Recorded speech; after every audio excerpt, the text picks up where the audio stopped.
Hello, hello. Just announcing. Hi, Butter. Hi, Butter. What's up? How's it going? Stand by. Just gonna... Can you guys hear me and everything?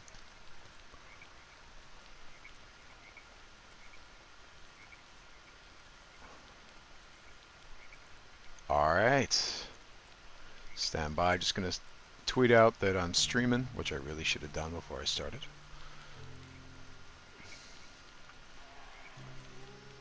Busty, it's okay, buddy. Okay. How's everyone doing? Buster, you wanna come on? Come on, buddy. Yeah. That's okay. Come on up. Here, hold on.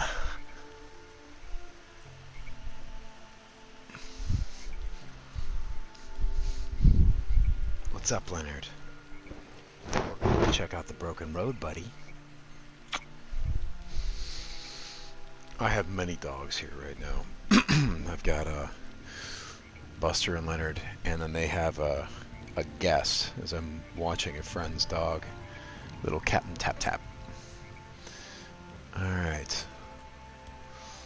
Start a new game, I think, because I only got into this about like an hour or something like that. So, let's see how this goes.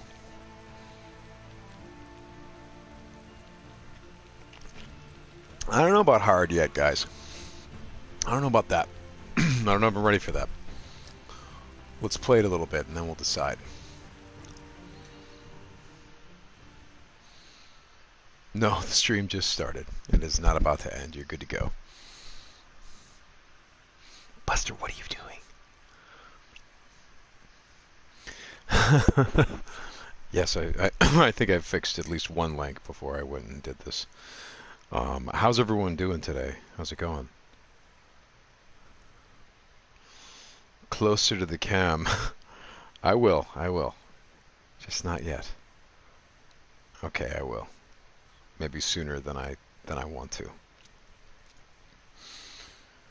All right.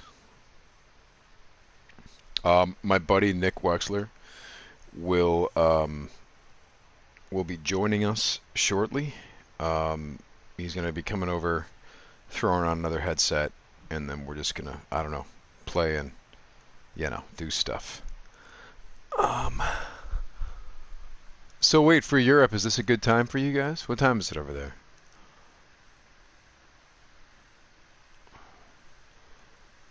Sammy's in the room? What?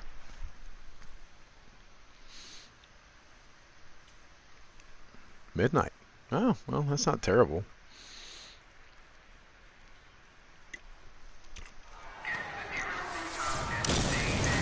Oh, by the way, Buster hates the zombies in these games. Right, buddy? Right, puppy?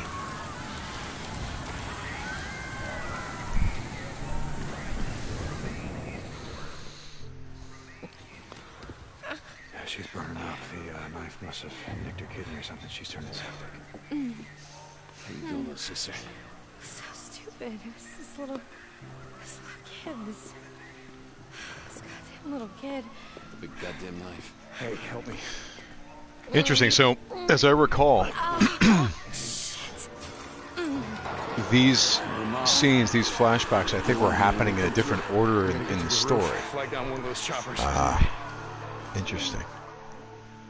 I think they reshuffled how some of this is presented. What's wrong with her? Well, she's not. Whatever the hell's going on out there, she's been stabbed. I can't take anymore. Oh, okay. You can't hear the game? If we don't get her to a hospital, she's going to die. Huh. Oh, come on, no more hospitals. You got doctors, you got triage, you got a MASH unit. That's awesome. You're watching it while playing. So you can hear it. Okay, cool. Okay. Shit. I've only got room for two of you, okay? Two. You got room for two of You're overweight, okay? I can only take two of you, two.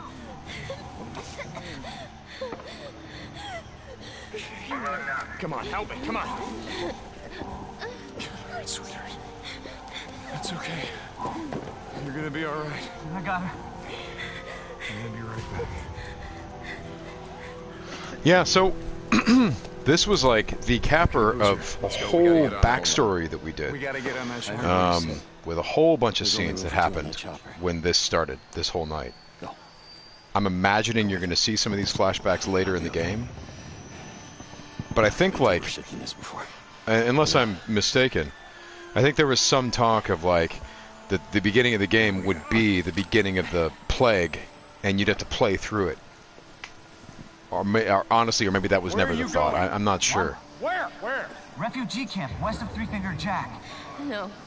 Boozer is never gonna make it without me. Yeah, why are his eyes so bloodshot? Because he's been through some stuff. I remember shooting other stuff that gets Deke into that place where he's all beat up a little bit. Excellent. You enjoy Darth Maul. You coming?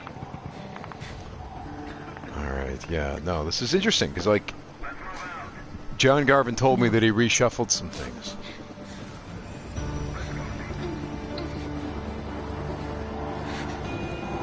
Of course, Courtney Draper. Deke! We shot a bunch of flashbacks with her.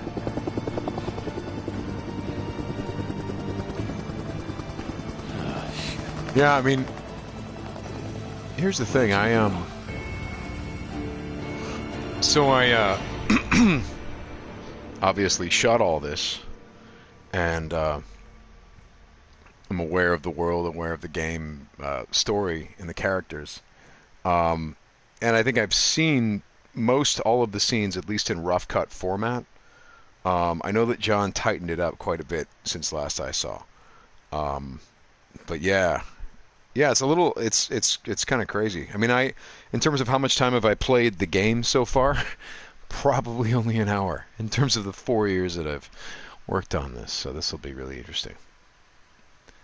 But yeah, it's so weird to see it all complete, because some of the versions that I've seen, none of them looked anywhere near like it looks now.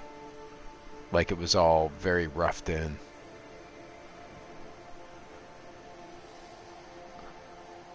Well, I love that you guys all call him Corey Balrog.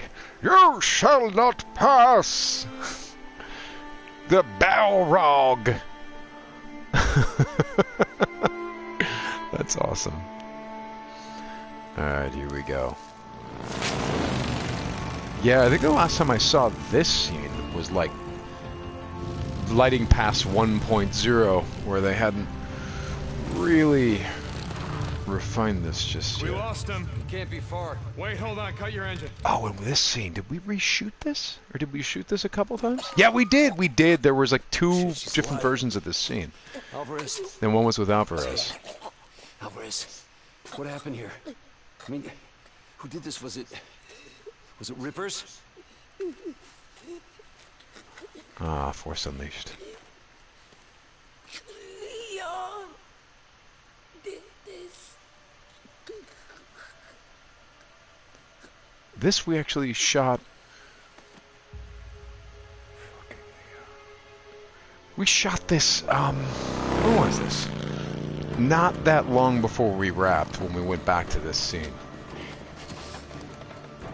But there was a whole, like, bit of dialogue with Boozer. It was you're, like, next to each other on the bikes. Alright, here we go. Let's see how I do.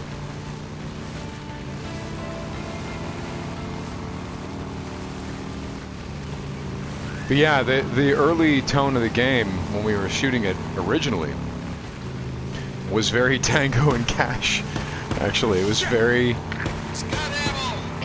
funny.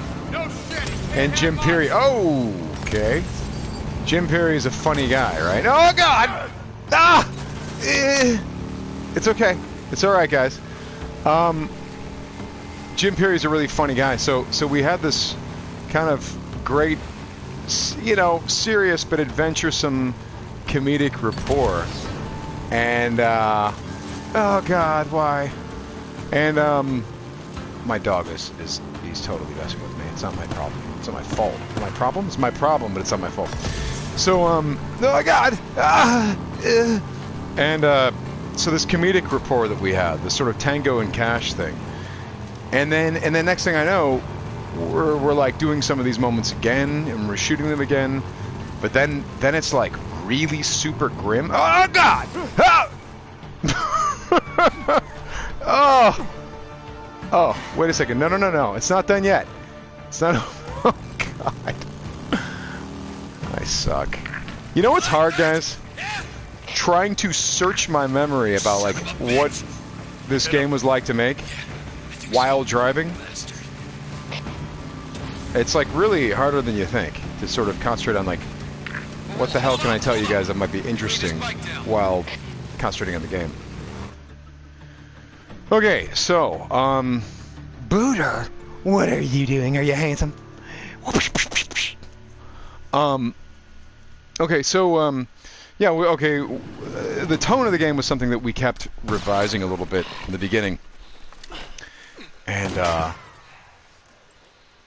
John was, in communication with Sony and trying to figure out what the, you know, what the tone was, and having done Being Human, I was like, I was super into the idea of like, yeah, we're gonna play it straight, but it's also gonna be really funny.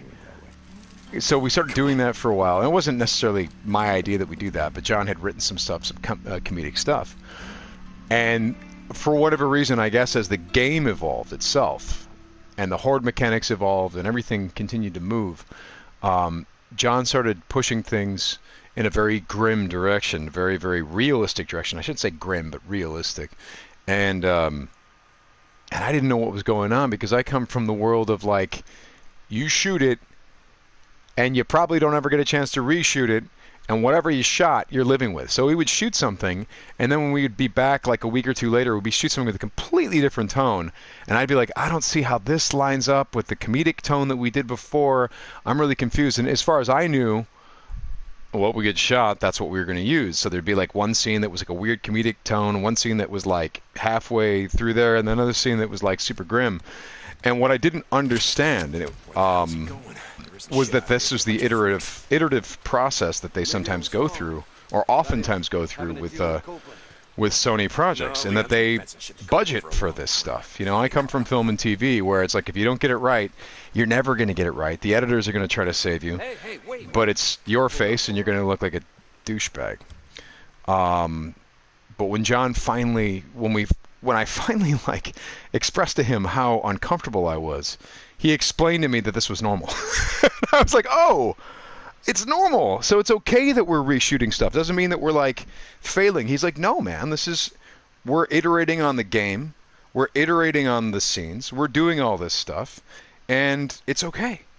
And so and by the way, it took me about 9 months to really express to John that I was really uncomfortable. And I think all he knew was that I was a moody son of a bitch on set. Right, that I'd sometimes just get in a really bad mood. But that bad mood was, well, like, this is my face, and I don't know what we're doing, and I don't really quite know what the tone is. And it's not like we shot 9 months straight. We'd shoot and then come back a few weeks later and shoot again, then come back several weeks later and shoot again. But yeah, John explained to me that we had the luxury of looking for the tone. And once we settled on it, which, again, I feel like it was 9 months in, we had maybe shot, I don't know, 5 times, something like that, 6 times, 7 times, done a bunch of voiceover in between, and once we nailed the tone that John liked and that Sony liked and everyone liked, we just went full steam ahead with that tone, and it started. That's when the process became really, really fun for me, because actors like to know what the hell's going on, and again, you know, it was just 2 different ways of working. I just wasn't quite. Wait, here. Familiar with how Sony puts together games and how it works. Because when we did Force Unleashed, we had a script from the beginning, and we performed the script. And we shot that. It took us every day, but we shot 2.5 weeks, I think, for Force Unleashed. And I thought the script was terrific, and we knew what we were supposed to be doing. And the challenge of creating a new Star Wars protagonist is a big challenge. But I felt like, well, I have a complete script, beginning, middle, and end, and I can figure out how to do this. Days Gone was different. You know, it's a much bigger game. It's a much bigger story. And as they were designing the game, oh, son of a bitch, god damn it! Fair warning, guys. Oh boy. Like this moment right here, where we look at each other. There was a version of that where I think Boozer and I were like, huh? You know, like Tango and Cash, like, we got him now. Let's go get him. You okay, brother? As opposed to where it led, which was, you know, we finally arrived on the tone of, let's shoot this guy in the gut and watch him bleed out with the horde below. Aren't they down here? Oh, God. John Garvin is here. Hey, sorry, I haven't been looking at the chat. What's up, buddy? My boss is in the chat room, ladies and gentlemen. John Garvin, lead of Days Gone, is here. John, I've only been able to play it like an hour, hour and a half, but I was loving what I got my hands on. Search him. So even, yeah, this scene. This was an early shoot. This is one of the first grim experiments that we Hell of had. a way to go. It's slow. A lot of pain, but I suppose you'd know about that. Oh, dude, John, I wasn't gonna waste a bullet, not on her. I'm remembering, John, we revoiced this whole scene Leon. to make him not so grim and dark. And then later on, you decided you liked the original voice that we shot on the stage. So this is the original Don't voice look like you'd be suffering for too for long. when we shot it. So that was part of the process. Your blood all the way down there. What do you suppose that? Because I remember, John, you were concerned. Like, you're like, Deacon seems like a cold-blooded son of a bitch, and we're going for this guy who's kind of dead inside to begin with. But is this too far? No, wait. Yeah, all right, this is no. interesting. I got it right. Here, take it. Where? In the cemetery. It's in the old cemetery. Dude, beards are itchy. I'm thankful to the Sony team. Oh, my colors are HD. Yeah, should I turn off HD?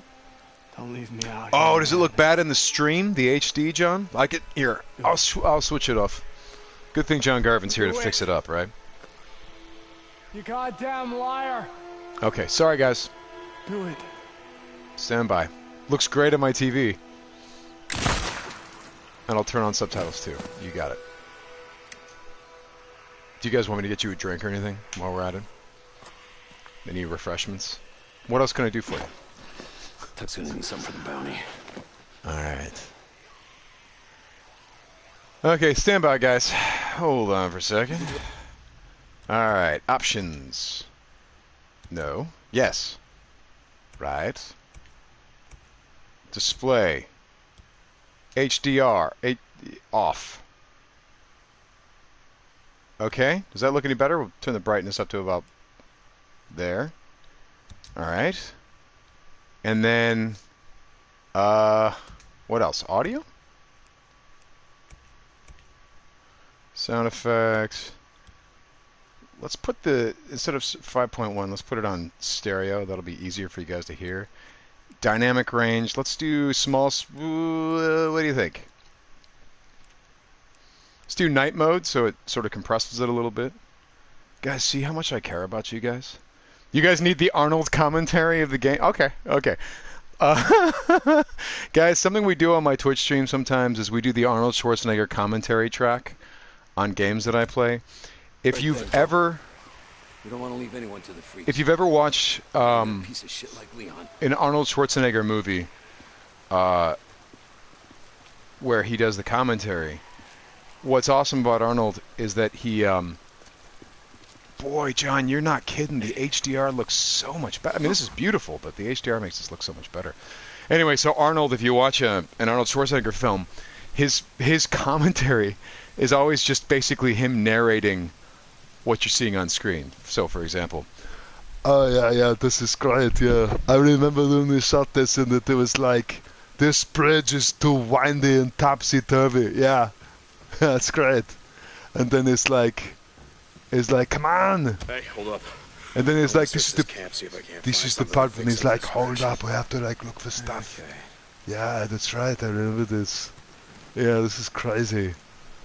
And then it's like, I could use that. Yeah. Yeah. Oh, I need some bandages.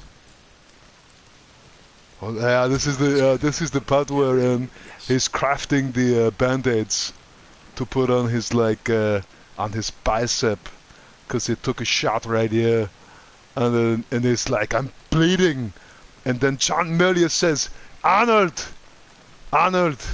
the wound is temporary, but the game is forever. And I'm like, yeah, it's right. That guy's an idiot. Okay, hold on for a second. Guys, could you please take this seriously? This is grim. You know what I'm saying? Like, God, everyone needs to relax. Yeah, that's Boozer. And it's like, what's cool about Boozer is I think the backstory is that he was losing his hair, and I made a joke one time. I said, Boozer, you can just color it in with like a tattoo of hair. But then, look what he did. He did it. Idiot. Yeah, I was joking, but I guess he took it serious, which is crazy.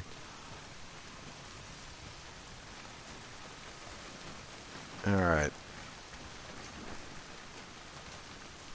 But I did heal. Boy, I did. Yeah, there it is. Guess I won't be losing the arm anytime soon. Yeah, this is the part where it's like, I won't lose my arm, Sully. This is my weak arm. I kill you last. Going hunting tonight. Take some bounties in it. Sorry guys, welcome to my Twitch stream. This is what happens. Nah, man, we need the camp credits. Gotta stock up on supplies. Oh, you know what I forgot? Forgot the subtitles. Okay. Right, so how do you do it? You do the thing with the thing, and then put it to the subtitle and put them on. Go! I'm fine, man. Rager Bear ain't shit, man.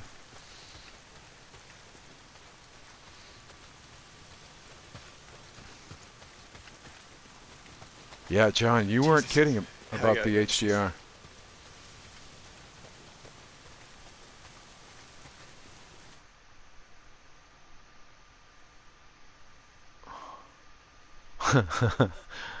Sam, what is love? What is love? No. God damn it. What? Son of a bitch.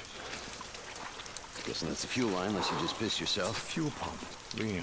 You know, one of the things I loved about this, John, was that we could overlap each other as much as we wanted, because we were shooting everything, you know, like we were shooting the mocap, shooting the facial capture, and doing the audio all at once on the stage. So Jim Peary and I could talk over each other all we wanted, and if it was a good take, it was a good take.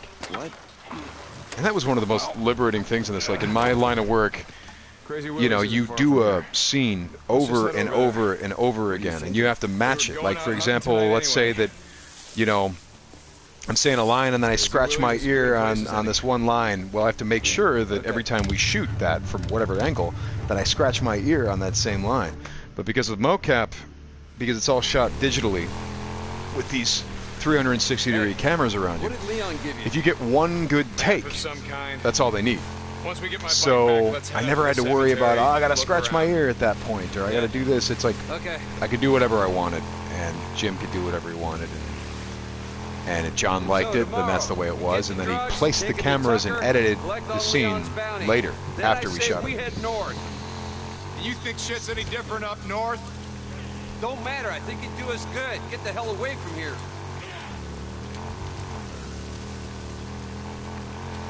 TFU style commentary. Yeah, I mean, maybe this is the beginning of it.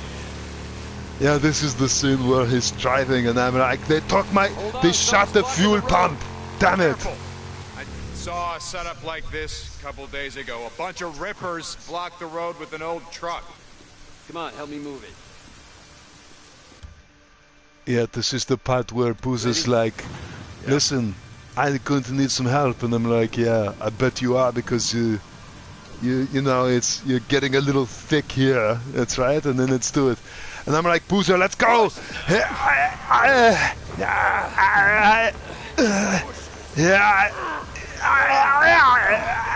of a bitch! Come on! Oh, shit! Not cool. Not cool. Oh, come on! Yeah, that's right. Yeah, do it. And yeah, give him a right hook. Yeah, that's right. Alright, hold on for a second. Whoa, okay. Alright, sure. Oh.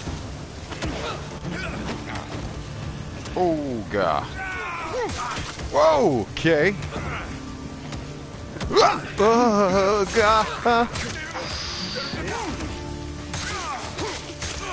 Okay, alright. John, that was uncalled for, man. Why would you... Come on. Why would you do that? We're almost there. Yeah, this is the part where it's like, yeah, this guy, yeah, he was dead tired. And this guy over here, I had to ask him a question. Yeah, believe it. That's right.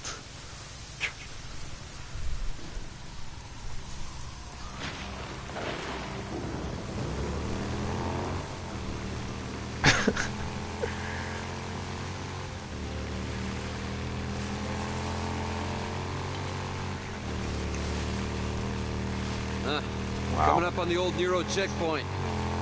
We're almost there.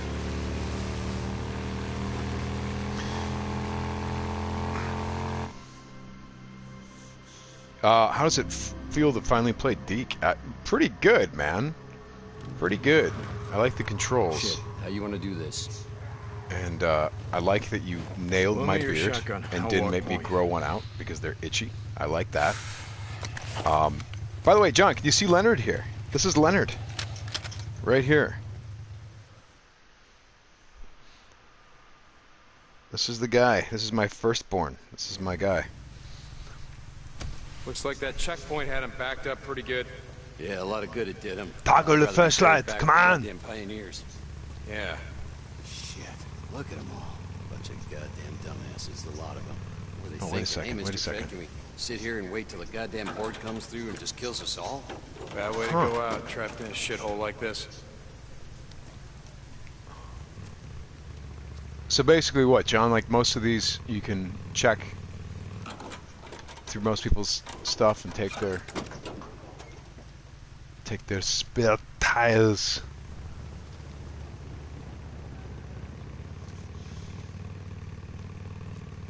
Yeah, we did actual neck tattoos because you can feel that in the mocap, I think. That's how I felt about it.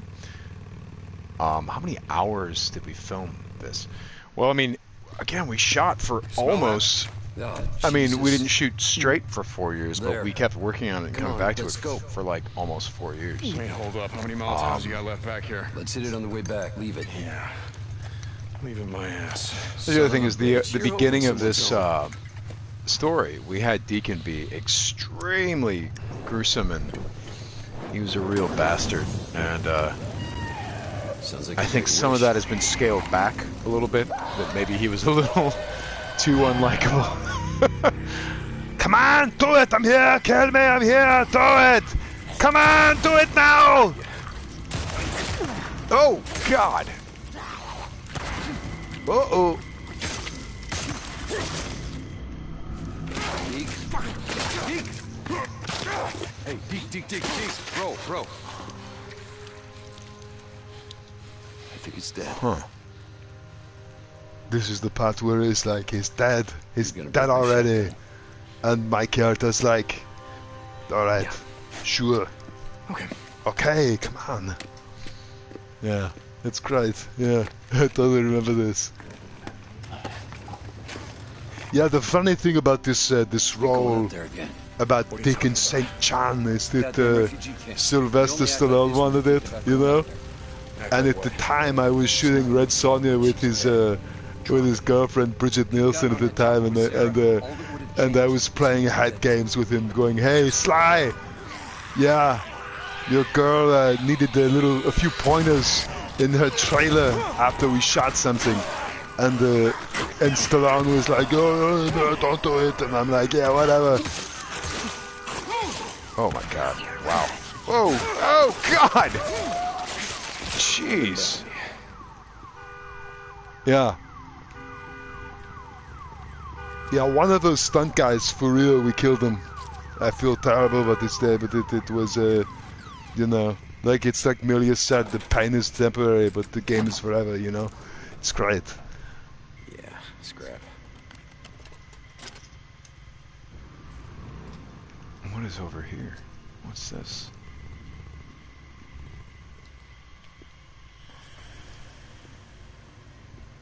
How many streams have I done? Far too many, my friend. Far too many. Bad boy that he's You're not getting your bike through there. Try that service tunnel. See if you can clear us a path from the other side. Why does he sound like got it. Arnold? Well, that Just was keep one your of the headlight versions we pointed that tried. way. We tried, because I know that John really wanted Schwarzenegger for this role. And I was like, you know, John, I do a serviceable Schwarzenegger. And so, you know, we just started experimenting, and I know that we pretty much like there's, what is it, John? I did something like over 10,000 or nearly 11,000 lines of dialogue in this game.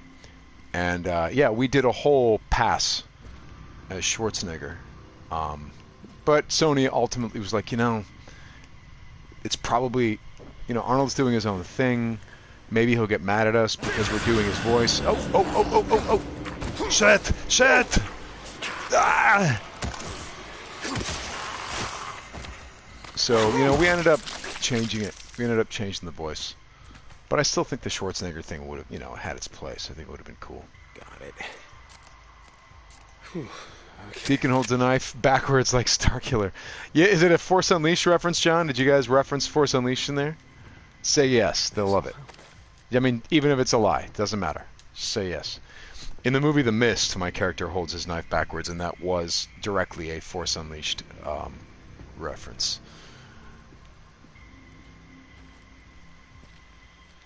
Oh, that's right. No problem. Come on.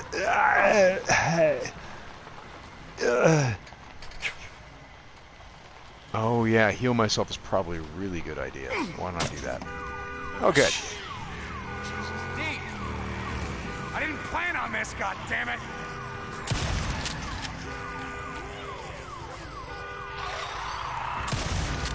I like how they react to the light. They don't like it, huh?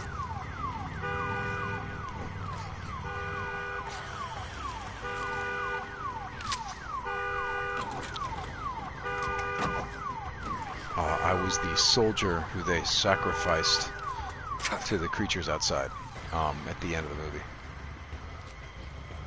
You know, funny thing about Frank Darabont, the director of The Mist, I was actually talking to him today, and I don't know what was with that. Chris, I was talking to him today. It was crazy. I was talking to Frank today, and he's aware of this game coming out and everything. He's not like a gamer, but he always likes to know what's going on.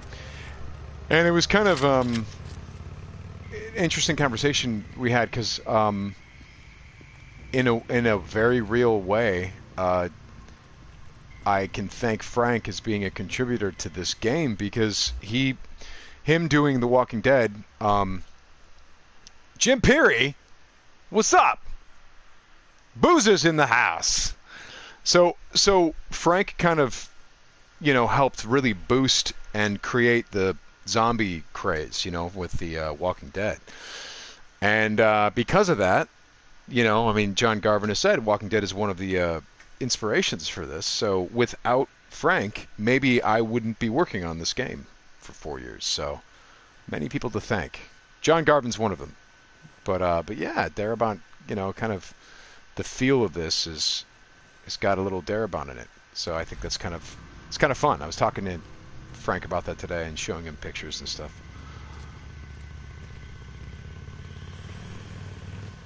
How did I train my voice? You know, dude, the Deacon voice is kind of unpleasant to do. It's not quite my voice. Like, shit. Yeah, I smell it. Oh. How many Molotovs you got left? So John, when we first started shooting, like one of the pieces of direction that I'd get from John a lot was, "Hey, dude, why do you talk that way?" Which is awesome. Awesome thing to say to an actor. Have him do a scene and then afterward go, so like, why did you say it that way? Why does your voice sound like that? So I would basically talk like this a little bit, and he'd be like, "You're doing like this weird, what is it? You're doing this weird John Wayne thing," which is funny because it's a little bit of something that people in the Midwest do. Like John Wayne is from around the same area as Harrison Ford and myself. So when I see Harrison Ford in like Star Wars, I like know what that is, like. Well, yeah, it's Harrison Ford. It's Han Solo, Captain Millennium Falcon. Chewie here tells me you're looking for passage to the Alderaan system. And, you know, or John Wayne kind of talking like this. There's a little bit of a weird vocal swagger thing at some of us Midwestern. My buddy of mine, he had it big time. My buddy Mason, who's a cop out in Las Vegas right now. And I don't know why in, like, say, a suburb of Chicago, like, you know, some of us have that. Not all of us, but I have a little bit of it. And so I brought a little bit more out of it in this when we were recording, when we were shooting. And John did not like it. He didn't like it. And by the way, it's a better way to use your voice. You're just kind of using your whole body. But he kept going like, dude, stop. And I'm like, stop what? It's my voice, man. And he's like, no, man. And and then eventually Kyle, our sound guy, who I hated this guy for the first 2 years in the project, and then I loved him. But like, he'd be like, you know what, Sam? And that's how Kyle sounds. You know, Sam. I'm like, I don't know what John's asking for. I'm like, this is my voice. This is how I use it. What's the deal? And he's like, well, remember how John said, watch Sons of Anarchy? I'm like, yeah, I've seen Sons of Anarchy. Yeah, okay. Well, Sam, I think maybe you need to watch it more. And that was it. That was the note I got from our sound guy. But it was actually the right note, because when I watched Sons of Anarchy, I noticed a lot of the people kind of swallowed their voice back. So where I would say, all right, Boozer, let's get out of here. Let's do this. And there's some of that in the game. But Deacon's more like, all right, Boozer, let's get out of here. Come on, let's go. It's a little bit swallowed back in the voice, in the throat or whatever. So yeah, that's the Deacon voice is a little bit different than mine. And by the way, more destructive than mine. It hurts more to do Deacon's voice. But I love John's direction. Why do you sound like that? Which I think is awesome. I think it's awesome. This'll just take a sec. This'll just take a sec. That'll do it. Okay, here we go. Ready? Turns out, though, I gotta be honest. I really like. Oh God! Oh God! Son of a bitch! Come on! Kill me! I'm here! Do it! All right. Get on. I rather okay, like Deacon's voice, but I will tell you that, like, when you do it day in, day out, it scratches you up a little bit in your voice. And funny enough, the more scratchy your voice is, the better the Deacon voice is. It's another thing. It's like a thing that I learned when we were doing Star Wars stuff, that the more my voice was taxed and messed up, the better my Darth Sidious was, So we would be like, all right, we got to do some stuff, and you're doing Darth Maul, and then there's some screaming, and then and there's Darth Sidious. So we'll save the screaming for the end, obviously. I'm like, no, let's do the screaming before Palpatine. And so then you'd scream, and suddenly, you could, your female skills are no match for the power of the dark side. Like it really, if your voice is stressed, you can get it subsonic for Palpatine. Deacon said, John, a Sith apprentice if I ever knew one.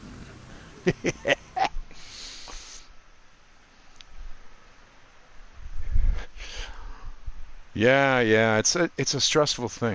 But yeah, okay, now that the game has been finished for a while, my voice is fine, actually, guys. Thank you for asking. I left the mission, guys, because I'm not. Here's the thing: I'd be paying more attention if I wasn't Twitch streaming. Riding north. Just saying, you need to get away from here. Clear your head, In the morning, let's turn in the bounties, and we'll hit the road.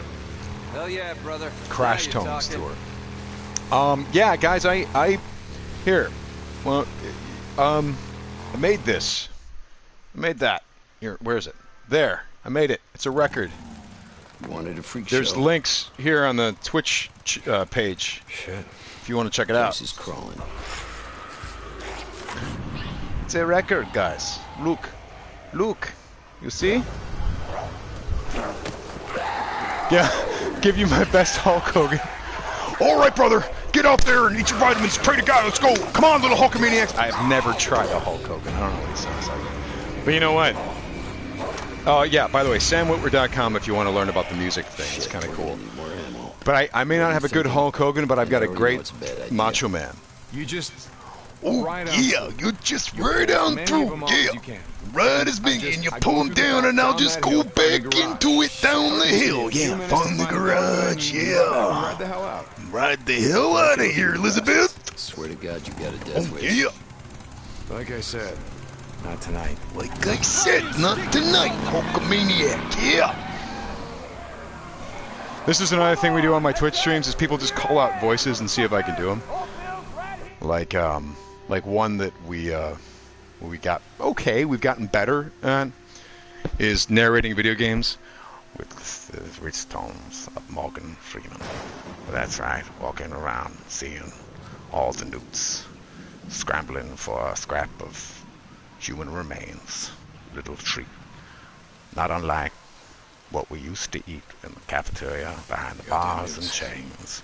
Go on. Get out of here, you little shits. David Attenborough. Stallone's kind of easy.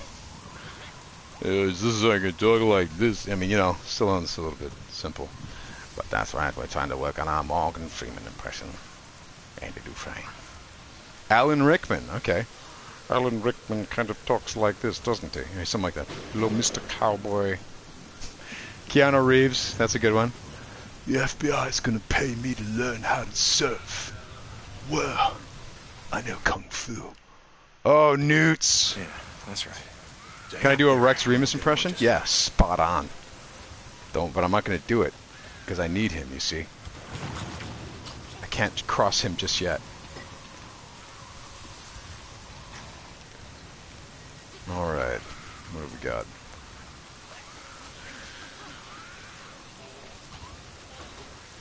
Newts. Do it. Dave Filoni. Yeah. Hello, Star Wars fans. This is Dave. Yeah, I'm not going to do Dave Filoni right now. I did it on stage at Star Wars Celebration, though, in front of him. That's the only honorable way to do an impression of that guy. Oh, what am I doing? I'm just making noise, man. Uh-oh. Scarface. You know, I haven't really done a Scarface. You talking about Pacino? Oh! Say hello to my little friend! Or, I don't know. I'm making it up. I have no idea how to do that. George Lucas. Reflecting. Okay, here's George Lucas. So in this scene, Deacon is searching through the bathroom because he hasn't had an opportunity to properly wipe for about 2 years. And wanted to feel that. Wanted the audience to feel that. The door on the left is entirely digital. One of those zombies is digital. The car is real. But the blue car is actually digital. So, come on. Come on. Oh!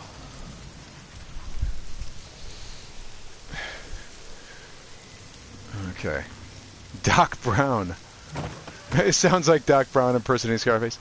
Well, Marty, 1.21 gigawatts of electricity. We have to get down there. Let's have this. Just go to this time with an alternate. 1955. I don't know. Christopher Walken. Okay. That's right. I'm standing here looking through the toilets for band-aids in this infested hotel. It's crazy. You know, I learned my Walken not... Because you know what sucks about the Walken impression is everyone does it. But me and my buddies were learning Walken before you were born. Because there was a video game called Ripper. You guys remember that? Back in the full motion video days for video games. Full motion video games. And De Niro, I'll get back to you on that one. And so Walken, he was in... I'll never forget. He was in this game called Ripper. He was a cop. And the dialogue as he walks in, and Walken hadn't been in movies for a while. Like, he was kind of like kicked out of the A-list for a second for some reason. I guess just work was harder to find. And then he showed up in all these full motion video games. Privateer 2, Ripper, a bunch of stuff. But he walks in, and like there's all these actors who are trying their best, but they're definitely limited actors. They're not like the best. Then Walken walks in. And he's incredible, definitely phoning it in. And phoning it in was amazing. So he walks in, and someone goes, "So, Magnata, is this all the evidence?" And he's like, "You got it. Look around you, asshole. If anything, this murder is even more gruesome than the other two. Hell of a lot more splatter." And he's just like, the words mean nothing to him. He doesn't even care. "No forced entry, nothing's disturbed. 2 sets of prints, hers and a mother's." This guy is unfucking believable. I mean, he was great. And that's where we learned our Christopher Walken impression was that video game. De Niro, I can't do the voice, but I will do the face. You ready? Here, Cape Fear De Niro. You ready? Counselor! Counselor! Could you be there? Would you be there, Counselor? There you go. You're welcome. What are we even doing, Buster? What are we doing, buddy? This is crazy. 12 gauge auto with the 45 long slide and the 40 watt range. That's right. Okay. I want the light off.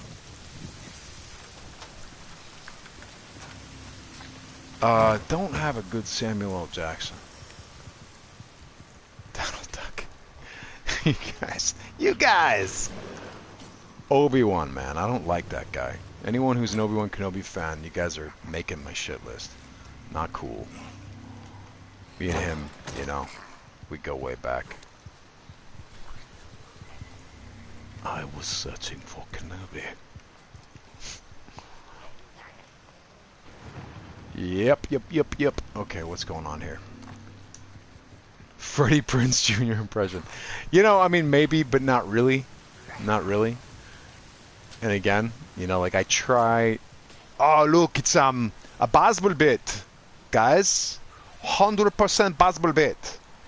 They take it, and 100% baseball bit, und Rags, und Kraft Band-Aid.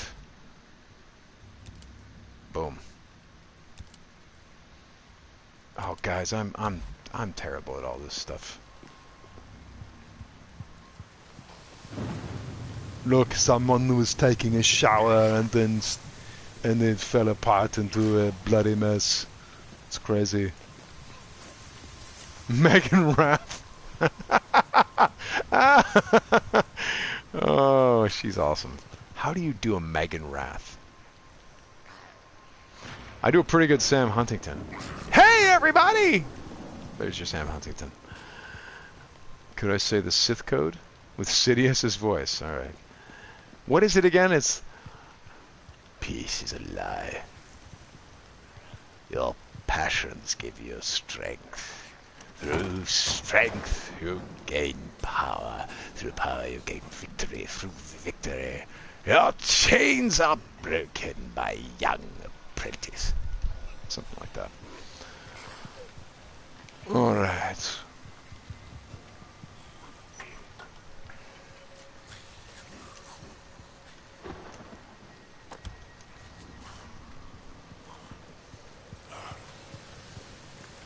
Okay.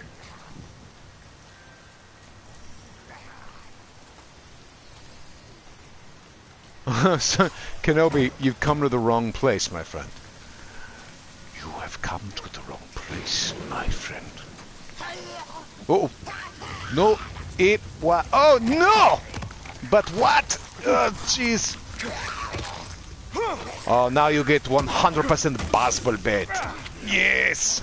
Oh God. Okay, this is not gonna work. 100% baseball bet. Okay, we gotta pull a weapon. Oh God, how do you... Right.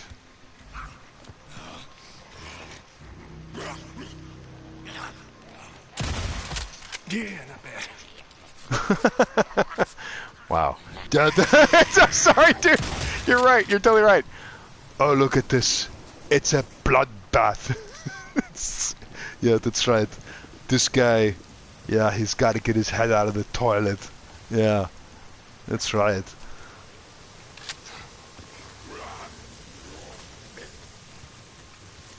Alright. Duke Nukem. Yeah. I came here to chew bubblegum and kick ass, and I'm all out of gum. How's that for a Duke? I've never tried it before. Favorite comic book character would have to be Batman. Be Batman. I'm a big Batman guy.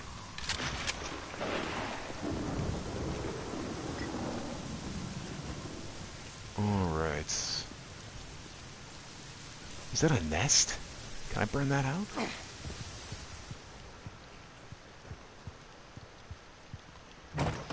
Uh-oh. We're having a Brian raid. Ladies and gentlemen, seek shelter. We got some Brian raid going on. Oh, God. Oh, God. What's in the box, Brian? Oh, God.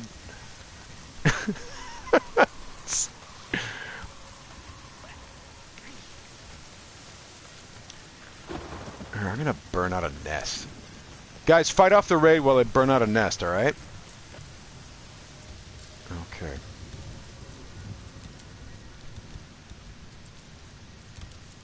Alright. Burn out a couple nests, maybe. Oh, God! Oh, okay, wait a second. I need to... And then... move these out. Oh, God! Oh, God! Oh, my God. Oh, God.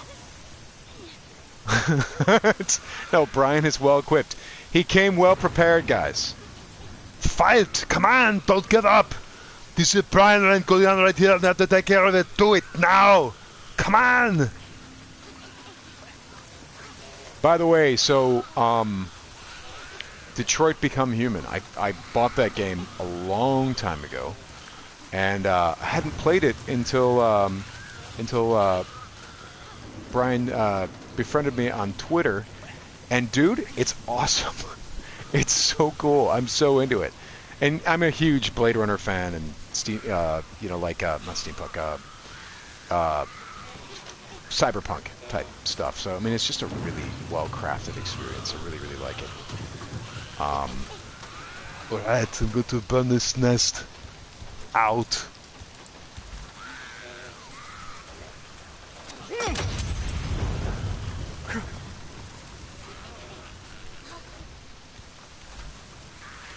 Is that... Did I do it? Okay, alright. Was that a nest? Oh, God.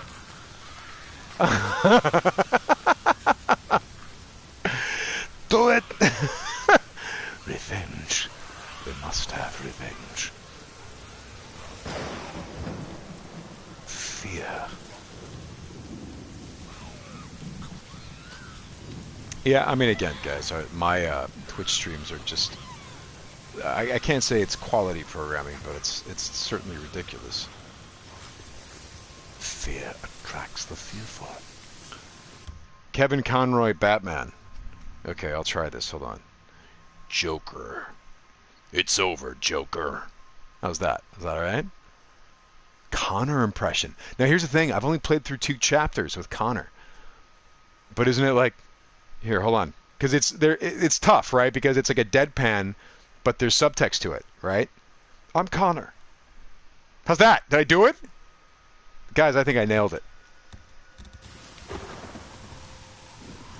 You see, Brian, you come and you put my guys in the chat room. I put like 5 of yours in the morgue. That's right. Yeah, deal with it. No, honestly, Detroit Become Human. I was like, my buddy's coming over now, and you guys will see him.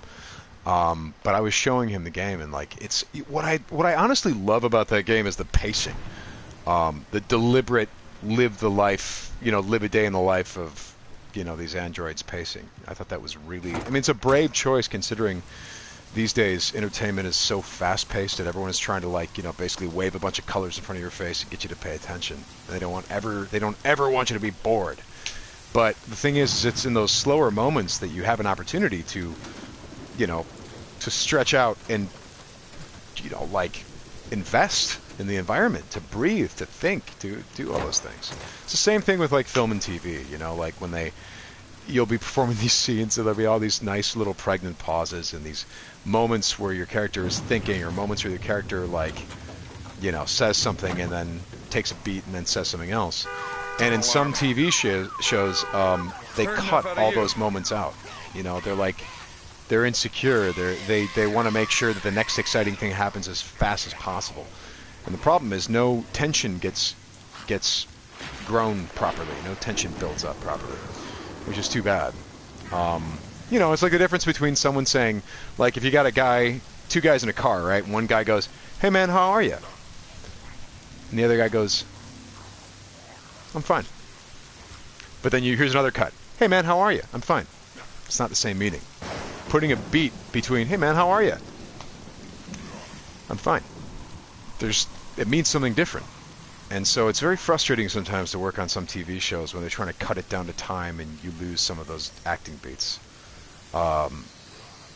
So when I see an entertainment like Detroit Become Human, when it's all about acting beats and it's all about, you know, a more contemplative pace, you know, it's refreshing in a big way. It's one of my favorite things about that. So yeah, sorry guys. This is what the Twitch stream is like. It's like pointless diatribes and Schwarzenegger impressions. But that's right, you in my house. Yeah, that's right, there it is. It's a goddamn bloodbath. Alright, here we go. Sorry, guys. Favorite TV show? God, you know, I almost want to say Twilight Zone. The original. I surely love the original Star Trek as well. And of course, who could forget David Hasselhoff? My Jeff Goldblum isn't what it should be. You know, like, sigils. You wield this power the same way that a child wields his father's gun.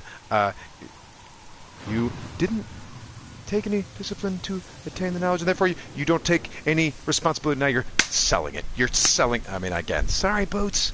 I didn't mean it. Sorry, buddy. Sorry, buddy. All right, here we go.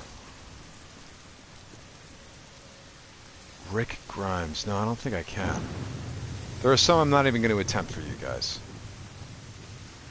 I haven't watched the show enough to know. My Dave Filoni, I'll be honest, it's pretty strong. But I'm not going to do it. I can only do so many Dave Filoni impressions in a month before I'm just openly mocking a man that I really, really love. Oh look, it's a board, but I'm gonna take the baseball bit. And yes. What's up, bro? Hayden. Oh, it's okay. It's okay, buddy. It's okay. Come here. Come here. Come here. Come here. It's okay. It's okay. My buddy just walked in, so the guys are on alert. It's okay, bro. Oh, buddy. Oh, buddy. Oh, buddy. Yeah, it's okay. It's okay. It's alright, buddy. Good guard dogs. Good buddies. It's okay, Leonard. You're good boys. Oh, yeah, Mr. Leonard, yeah. Yeah, look out, buddy. This guy, so the story with this dude, the guy that got my arm around, this is my first dog. And in the middle of the night, one night, there was just a bunch of howling outside. And someone actually came to my house, knocked on the door. It was midnight. It was a neighbor going, "Dude, your dog is really howling." And I'm like, "You're mistaken. I don't have a dog. So please leave me alone." And so then, but this howling, like, I didn't even know what it was. It didn't even sound like a dog. But it was this pained howling. And then I went outside, and whoever, if it was in fact a dog, someone wasn't taking care of it. So I started walking around the neighborhood and following this howling.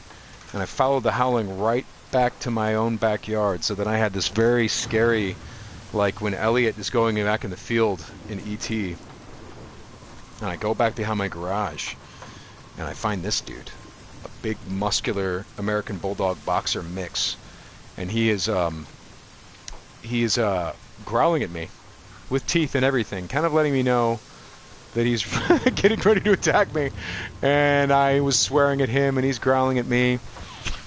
And then I opened the gate and told him to get the hell out, leave. And then I went off, and someone very kindly told me I can't just leave a dog in my backyard. I'm like, well, no, I opened the gate. I'm sure the dog knows where he's going. So, so then came back, and this guy had barricaded himself behind my garage. So for the next 3 days, I brought him food and water, and he just stayed in one spot for 3 days. And I kept visiting him and hanging out with him, and getting to know him a little bit behind the garage. Yeah, buddy. And then after 3 days, he started following me around. So then I took a big chance. I picked him up. He's like, this guy right now, he's like 75 pounds, but back in the day, I think he was only about like 55, something like that. I picked him up and gave him a bath, let him in the house, and the man has never left. Ladies and gentlemen, this is my friend Nick Wexler. I'm going to... Oh, Booter! Booter! Let me get your headset so you can talk to these guys. Oh, God! Oh, my God! Oh, God! Oh, boys. Bye. Sorry, everybody. Put this on. And it's put it on. Do it, come on. Which one is the Put it on. It's the one with this one. Put it that way. I didn't need you to help. It's my buddy Nick Wexler. Jack Porter on the... Yeah, there is. Revenge, guys. You're way ahead of everyone. Yes. Oh, yes. You're a buddy. Just Mr. Leonard. There's a Witwer emote that has Darth Maul's face that says revenge, and now they're all using it. Revenge. It's very appropriate. So as you see, the Basbul bit. Basbul And bit. the Shogun. The Shogun is the Basbul bit. Right.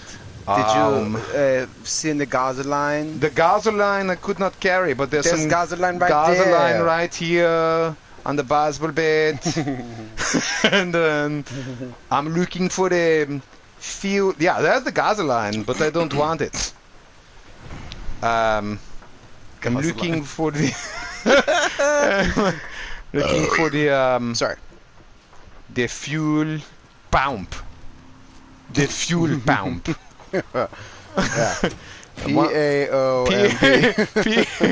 Wait, right, is it? P-O-W-M-P-H-E. So the gasoline, the fuel pump. I have my Basbul bit. Mr. Leonard! You've already introduced him to Basbul bit. Yes, a Basbul bit. Zombies. Hardest thing you had to do in the mocap? I had to do some stunts in the mocap, guys. Now, let me be honest. If John Garvin is still in the chat room, that is not part of my contract negotiation. I mean, although like you want to do as much as you can so that the character feels as authentic as you can. So I mean, you know, look, if we ever did this again, yes, I'll do the stunts, but I'm not going to be happy about it, and I'm not going to not complain about it. Can you hear people in there? No, but I can see them. Sing for you? What are you, the Phantom of the Opera? Sing for me, my angel of... You know, I don't know. Don't ask me. Sing. Everyone sing. Shit. It's boarded up. I gotta find another man. Dear Leonard, I have my Basbul bit.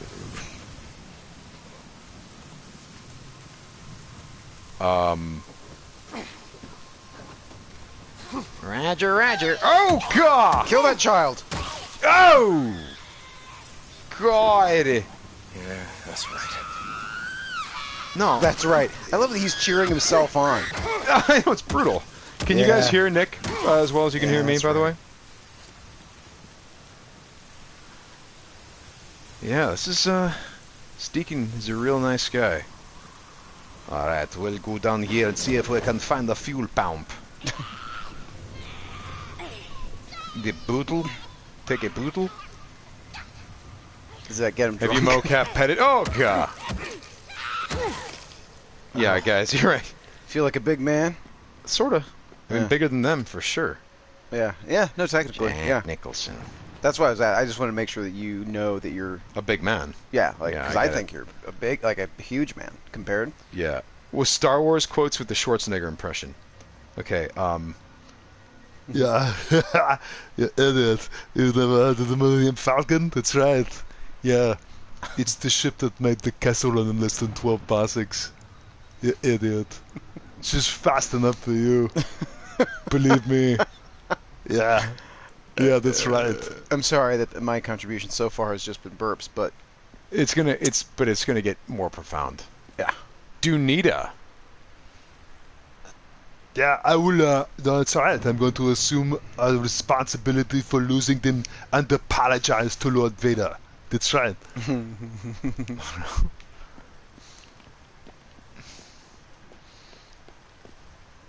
Can you burp like Arnold? I think Arnold goes. I kind of burp like Arnold. Yeah. I can't really. Okay, Gasoline. I'm not as good. Okay. Seeking gorgeous man? That sounds good to me. All right. Right here. All right. What? Oh, dude, yeah, like he's an American bulldog. He's got some boxer in him. He's got a bunch. He's actually like half American bulldog and then half a whole bunch of other stuff. And the second one, that's Buster. He's full pit bull, and he's like the comic relief of this unit. But Soupy Sales. Oh, buddy, Mr. Leonard, what a good guy. Leonard is also a very effective guard dog, and he has proven that he's not just pretending to be a guard dog. He will actually take action. So, you know, got to be careful sometimes when, you know, people walk into the house. He kill you. Yeah, Mark Hamill. Shit, if they're worried about your hair, then we're all in big trouble. Do Gollum. Do you do a Gollum? That Gollum? made them say that? I've never really tried. There you go. Right? Which is what I've said every time. So Sam and I have re-watched fucking the Jinx. Oh God. Tons of times. The Jinx with and Robert Durst. That's right. That's right. It's me. Andrew. It's me. Jareki. That's right. But yeah, and so we would just do these, like, we would just kind of pause and work on our impressions of pretty much everybody in it. But there's one moment early on where they show a photo of Seymour Durst, and holy shit, he looks like Gollum. He does, yeah, Seymour Durst. And he's kind of like leaning over, I think, like a small model of the city of their because they own a lot of you know, high-profile properties in New York. Seymour yeah, just starts were inscrutable. That's right. That's right. Oh, look, it's the fuel pump. The pump. Boozer, you there? I found the part. I'm heading out to the highway. Uh-oh. Oh, he's dead. You should just it's too late. Save yourself. It's too late. Let's get out of here, guys. Yeah. Nothing we can do. Boozer. Who's man? God damn it. Booze mouse. Booze hound. Booze whore. Booze guy. Now, full disclosure, this is going to be less shocking for me because I did play this the other night with Nick, so we know what's coming. Shit. But believe me, we were like disturbed then. Now we'll just make jokes about it. But this was like super disturbing. Oh, God damn it, Boozer. The bikes were constructed of like wood and all kinds of weird stuff. They didn't look like bikes on the mocap stage, but they. That's what my bike's made of. Yeah, wood and mocap stuff. Ooh. These tats are dead symbols of a dead man. Dead symbols of the lost. Dead symbols of the lost. Dead symbols of a dead man. You must be brought low by the man. Come here. For you are lost, and we are found. Come here, buddy. Oh, he's taking it in stride. You are not one of the found. You are the lost. Is he asleep? Oh, no, he's awake. Get low. Did Jason Spizak. So I want to point something out about Jim Peary. First of all, I loved working with the guys. I want to make that absolutely... Well, let me kill these guys first and then... Oh, okay, I didn't... Symbols of a dead man. Just keep saying that to him. Hey, over here! Surprise! Uh-oh. Assholes, come on! Ah, possible bit! Don't fail me! Possible bit.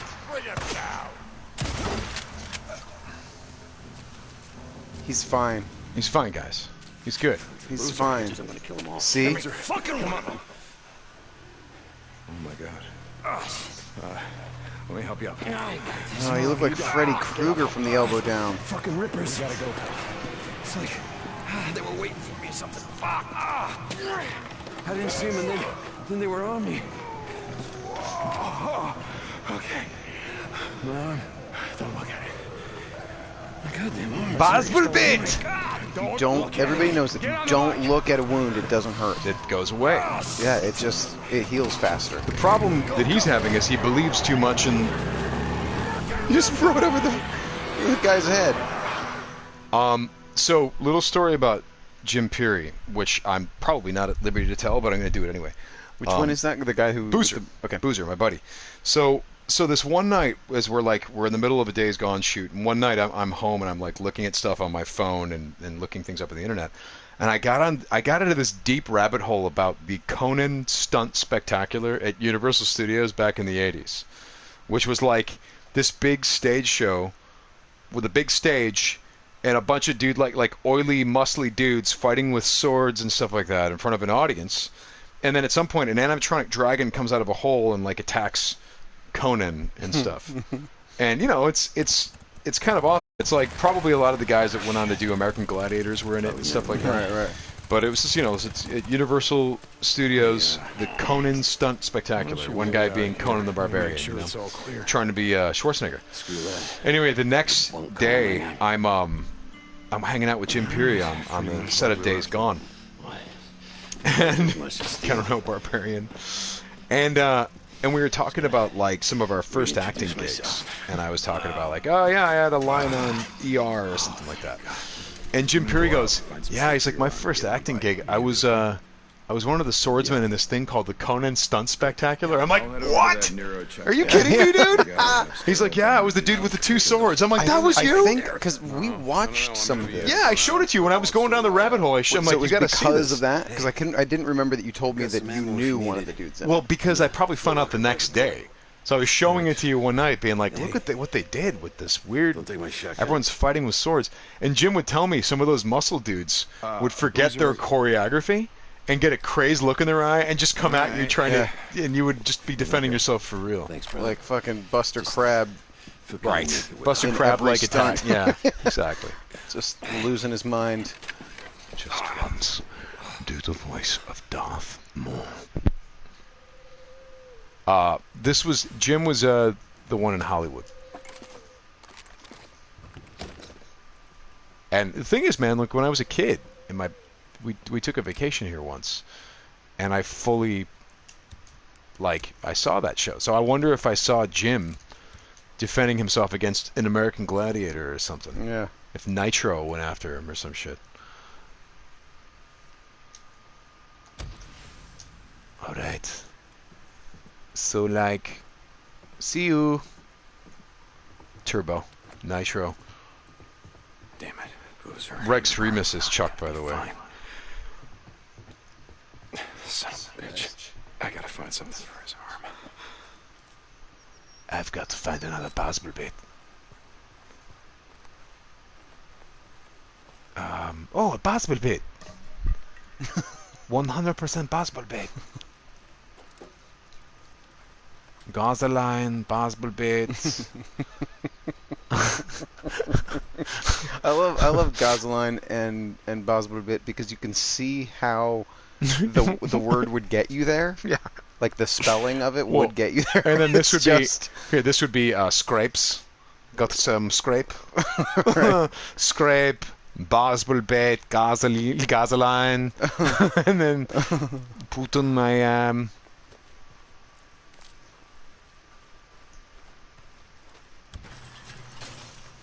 That was easy. Survival hint. Don't die. Get to mine before it gets dark. Jack Fletcher keeps putting up a link for samwhitwer.com. That's my website, and you can get links What the hell? to. Boozer, what the? are you awake? Yeah, Deke. What's up? I just saw someone sneaking around the safe house. What the hell? Antonio Banderas. I'm looking for a man who calls himself Pucho. That's all. Deacon out. But you had to do it the hard way.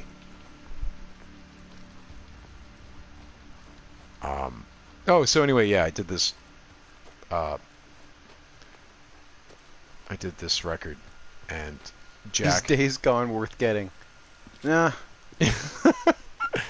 Don't listen to him, folks. No, that's why we're playing it. Go.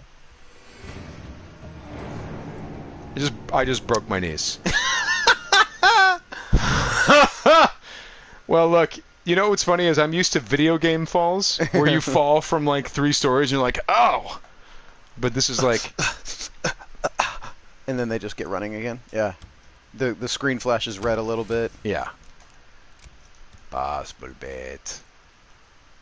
Weak knees, this Deacon fella.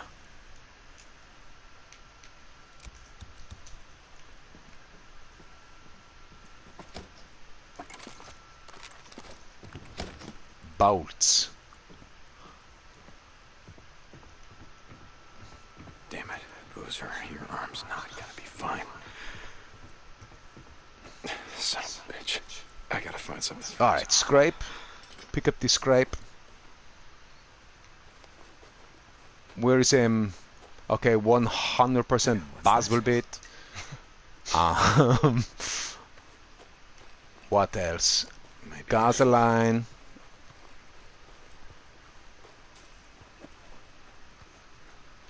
Alright. Pick up that fire. No, dude. No, just I'm grab carrying it. too much gasoline, man. Just grab it. No. Nothing's gonna happen. What kind of music? Jesslyn, if you want to check it out, there's links on my Twitch page to it that you can click on it. Click the vinyl link, and there's like MP3s you can check out and stuff like that. Also, or if you go to samwhitwer.com, you can get a link to the stuff. Thank you, Morphe. What's up? That's exactly it. Morphe's got the link right there. What the hell? What's he doing? No idea. I'm gonna follow him. See if there's some more where he came from. Deacon out. What is this? Seacrest out. Christmas You tree. can just knock trees over. You can take the leaves off the trees, man. You get to take them with you. You can just take them with you. You can take them leaves and leave them trees naked. Oh, wait a second now. This man was a trap before. Look at his dead face just saying, jump off the cliff. Your legs will be fine. Your legs will be fine. Promise. You got strong knees, not like my face. And I'm like, no way, dude. I'm not falling for this again, man. I'm moving. Oh, God. Oh. Okay, see, it's fine. Everyone just calm down. It'd be great if they had, like, knee, like, his knee level could be, like, reduced over the course There's of a knee health. yeah. Yeah. By the way, what do you have a favorite song on the record? Here, little trivia. Mr. Wexler, here, Nick. Yeah. Hold it like a commercial. Nick actually helped me quite a bit on the album because, like, I'd be working on songs and stuff, and he'd be like, "That's really not good." And I'm like, "What do you mean?" And he'd be like, "No, you have to fix that." And I'm like, "Oh, okay, cool." So, and Nick has really good taste in music, and then it was fine. Yeah. Right. I mean, it was a little more complicated than that, and I never said this is not good, because he'd freak out. He's a monster, guys. Yeah. But no, he just sort of tasked me with make it better. Well, just with like nudging him towards certain things. I don't know. I just followed his lead, drew out of him, like encouraged him when he'd start doing something that I thought was a really strong idea. Because when he was creating the album, he was he was not totally confident with certain ideas because they were new. He was experimenting a lot, doing stuff he had not tried before in the past. And so he just it was a matter of just kind of teasing it out of him, trying to get him to be confident about putting it in the foreground rather than kind of burying it a little bit. So anyway, yeah, it was a fun process, and I'm proud of him. So my favorite, I think somebody asked that, my favorite is I know the one. It came from a man's world. Yeah, I love that song. And Glenn Howerton, our buddy, who's on Always Sunny in Philadelphia, he's Dennis. He's also the lead of AP Bio. Yeah. How many shows is he the lead of? 2 right now. Oh God. Yeah. But Glenn, for It Came From a Man's World, for that song, I wanted record scratching on it, and Nick rightly pointed out, he's like, people aren't really doing that anymore. It's a little bit out of date. And so I'm like, yeah, but I want it. And so Glenn, with Crash Tones, sometimes just because we think it's funny, he will do that with his mouth. He'll be he'll do that. And so for It Came From a Man's World, he literally does that through the whole song. Like so. There it is. That's what Glenn Howerton, that's his contribution to my album. Oh my God. How many baseball bats do I have to use to kill everyone is what I'm saying, man. Let's see if we can get a headshot. Oh God. You gotta get him in the body, yo. Get him in the body bag, Johnny. Well. Did they flank you? Yeah, they're definitely flanking me now. So here's the thing. Guys. Here's the thing. Guys. Okay, I have no primary weapon, so we're gonna have to tell you what we're gonna have to do. We're gonna have to burn him. Hey, guy. Oh God. Whoa, God. Give me your stuff. Oh, dude, I need 100% possible bait. Oh, no, I have a pipe or a poo. Oh, God! No, God! No, God! Okay, here we go. He's coming up right behind you. I know, dude, I know. Okay, let's run. Damn it, get him! And they are... Oh, boy.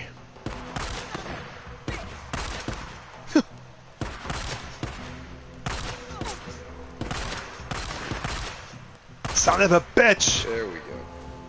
Oh. Ouch. Come on. I don't even have my Boswell bit, dude. Yeah, you have a stick. That's what Boswell bits are made of. Jack, thank you so much, man. Yeah, the samwhitwer.com has kind of links to everything, including... Here, guys, I wrote... If you guys are D&D fans, this is this. I wrote a book. This. We got a Hugo Award nomination for this recently. It's a visual history of Dungeons and Dragons, and it's on Amazon right now for $21, dude. Really? Yeah, dude. Yeah, the cool thing with Amazon is, I guess, like, the better a thing does, the more they can give a discount on it. So right now, we've never seen savings like this. You're literally saving money, dude. Yeah, you lose money to not buy it right now. That's right. Well, I say, funny enough, guys, like, it's actually 450 pages, so, like, it's... That's, like, so, how much money per page? I did the math. It's like $5 a page. Is it what? No. 5 cents a page. Okay. Yeah, dude, you guys are making serious bucks if you buy this book.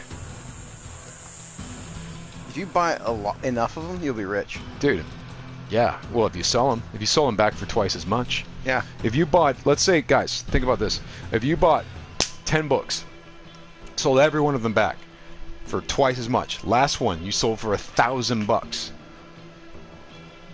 Man, you're rolling in it. Math, please. You please. I'm unable to do math. I can't do math.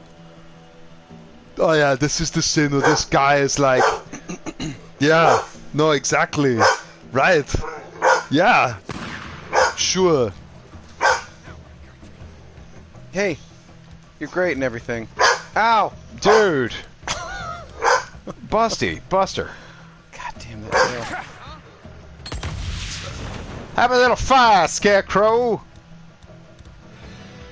Butters! Shut up!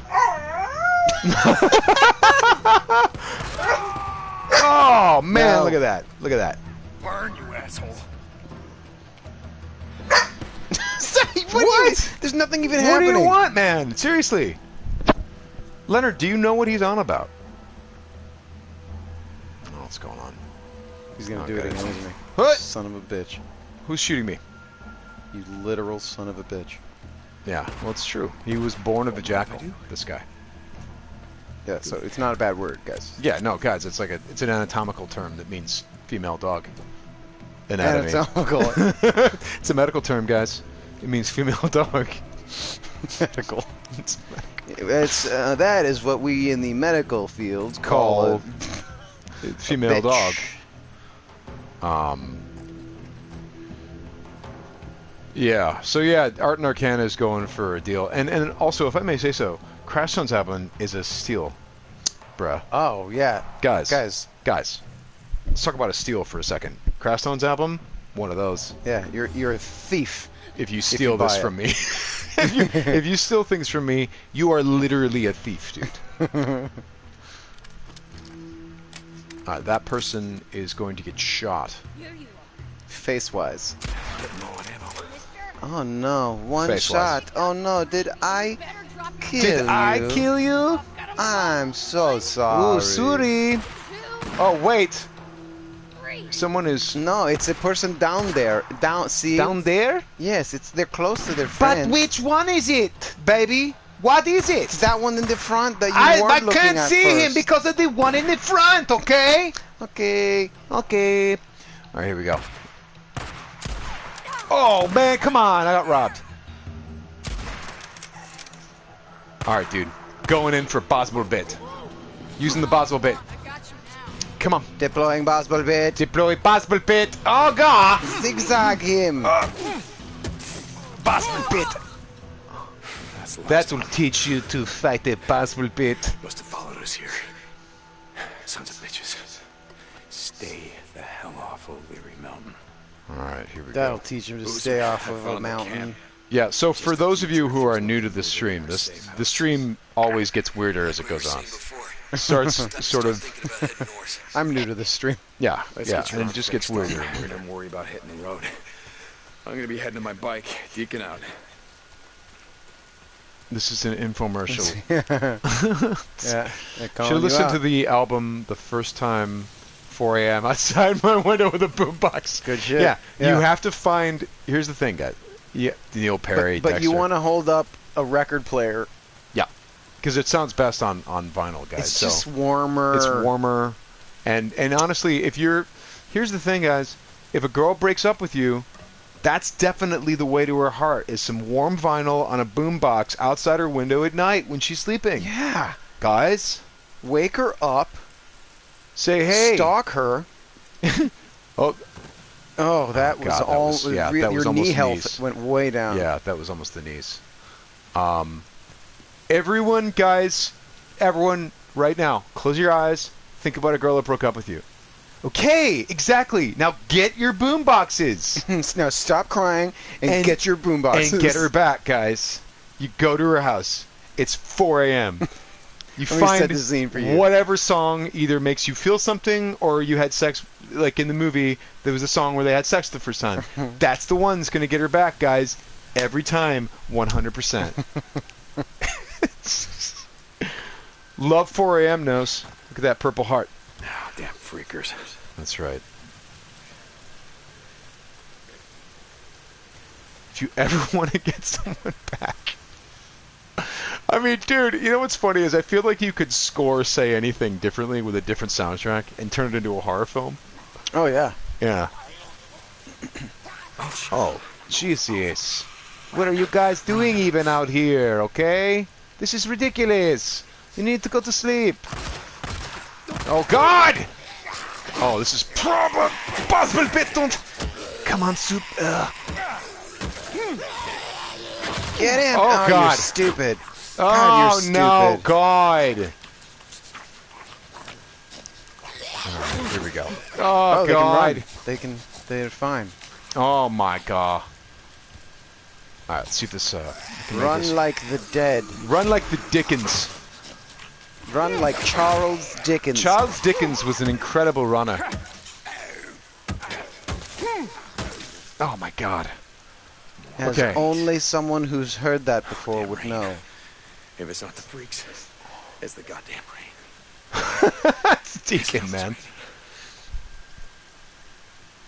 Do I also do voiceover acting? No. You should, though. I would. You should. So, do you have anything for me, or you just humiliated me on a Twitch stream? Guys, you have to give him some work. You can't bring up voice acting and not give the guy work. Come on, guys. You gotta hire me. If you're like, are you just teasing me? Yeah, like, what's up? Are you guys casting directors? What's going on? It's really like not. Guys, look what you did. He's crying now. Like a I'm baby. acting, actually. Whoa! Yeah. Hire this man. Yeah. You have no idea when he's crying or acting. That person who said that earlier is a casting director, right? Boom! Someone's going to be a rich actor soon. Real soon. Yeah, it's not me. No, I don't know. Honestly, God, like the caliber of actor that me and Nick are like the starving working class actors. So, you know. Okay, that's not fair. We're not starving. Yeah, no, I just ate.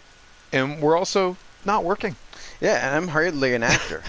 It was great. So, you know, we're something. Here's my thing, guys. Do you want me to starve? Nick, show him the record again. What's up? This is it. Guys, why don't you buy one of them? And you can go to, samwitwer.com and see the link to CD Baby where you can buy it? Yeah, you can listen to music all about how give me some money. So anyway, there's that. Anyways, guys. You know what's funny is someone said something on getting closer on Twitter, and it's a very, very nice thing about like the artwork on the album and stuff, and how they felt like, oh, this is clearly he put a lot of work into this, and it's not a cash grab, and I totally appreciated the sentiment. But what was funny is like it totally was a cash grab. No, so he missed the point. No, but like the funny thing is with music, there is no such thing as a cash grab on an independent album. Did he just like trip or something? I think he did, dude. I think he tripped after I shot him. And then I think he tripped when I beat him to death with the Bosman. Yeah, he tripped over that head bashing. Yeah, yeah. Thundercat, that's so kind. Chitara, I should say. No, but it's like with music, streaming has made it really quite impossible to make money off of just recordings. You know, people have to like play shows and stuff like that if they want to do like a professional music gig. What's going on? Oh God! Oh!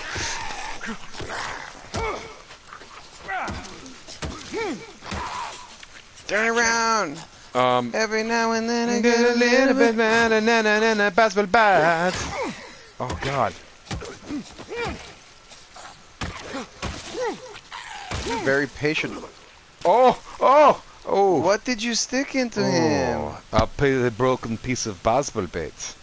Is that what it was? Yes, because you have 0% baseball bait. Yeah, baseball bait, 0% baseball bait. There really should be knee health in this now. Yeah. There's baseball bit health. Yeah.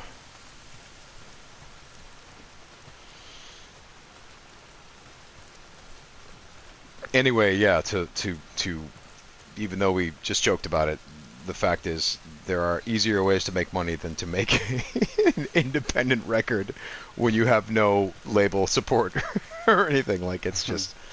You gotta get close. Come on, baby. Where the fuck are you? He's looking for a baby. Yeah, he's looking for a baby, dude. Okay. What's that baby doing, like, way out there in the rain? Talk more about the D&D book. This is where we left. So if you're a fan of Dungeons & Dragons, the thing that occurred to us, and Kyle Newman was the first one who kind of localized that there was a hole in the sort of D&D experience that all these people, you can't be like a casual D&D fan because you need to learn how to play the game, and in playing the game, you kind of get into what this D&D thing is. So by definition, you're not a casual fan if you play D&D. But the funny thing is, these people who are avid D&D fans have never had occasion to learn the kind of epic story of how D&D was created. So we were all like, dude, we should tell that story. We should put together a book. We'll make it a visual history so that you see all kinds of rare artwork and artifacts and things that no one even knew existed. And dude, 100% Basbelbet, baby. So basically it takes you, it's like a time machine as you flip through it. Starts in the early 70s and takes you through to modern day in the whole history and journey of Dungeons and Dragons. And Dungeons and Dragons, I mean, the people that created it are kind of the most influential people you've never heard of, because D&D was essential to informing upon our modern day pop culture in ways that like people are not aware of. You know, take video games like what we're doing right now. John Romero and John Carmack, who created Wolfenstein 3D and then later Doom, the first, you know, the game that created the first-person shooter genre. Those guys cite D&D as having brought them into gaming. So you go, wow, if there was no D&D, then there's no first-person shooters? Like, what does gaming look like without D&D? Or, for example, when people just talk, you know, very casually about, oh, I leveled up, you know, or something like that, that's a D&D term. Hit points, D&D term. Or like George R.R. Martin talking about D&D's influence on Game of Thrones. Jon Favreau talking about D&D being a huge influence on his storytelling ability. So it's just like this incredibly influential thing, and it's having its moment now. Finally, people are getting it, and everyone's playing it. So yeah, and it created, I mean, among other things, the RPG genre.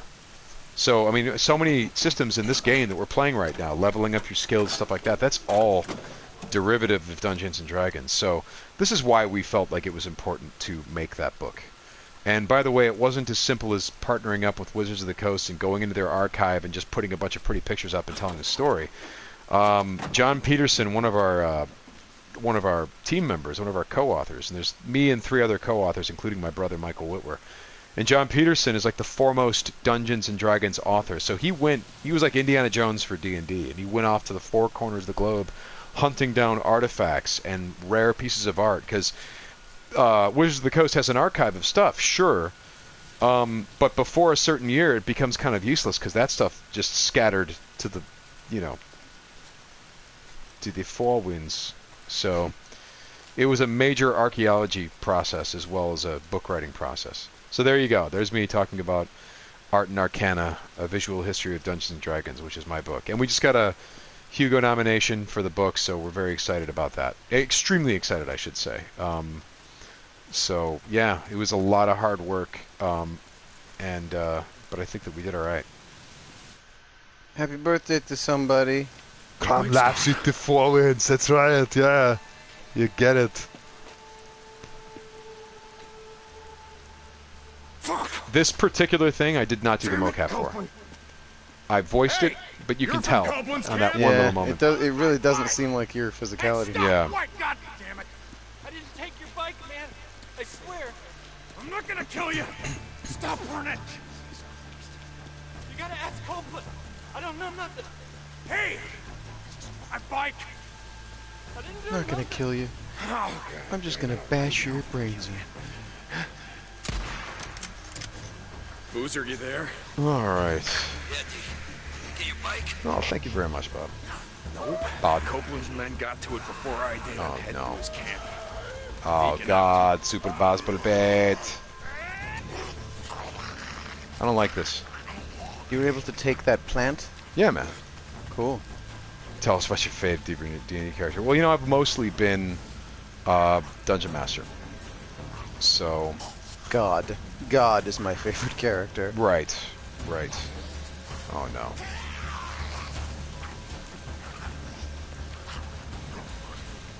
Deacon starts the game out in really bad shape.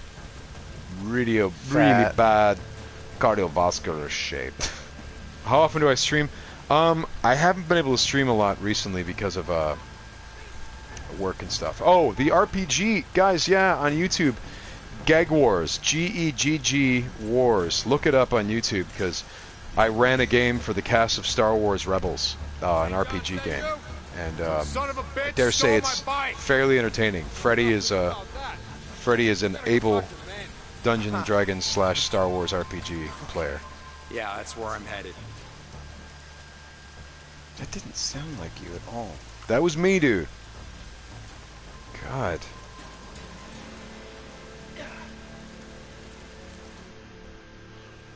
Okay, so this character, Manny. I haven't seen you in a while lately. You've been too busy. This is an actor named Andrew Caccino.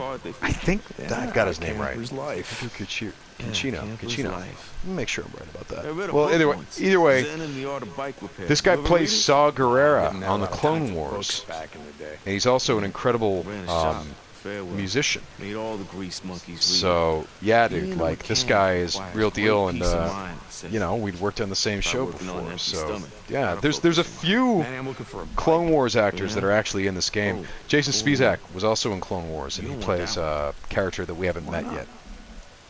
It just came off the truck. Star Wars tabletop with the miniatures of the ships.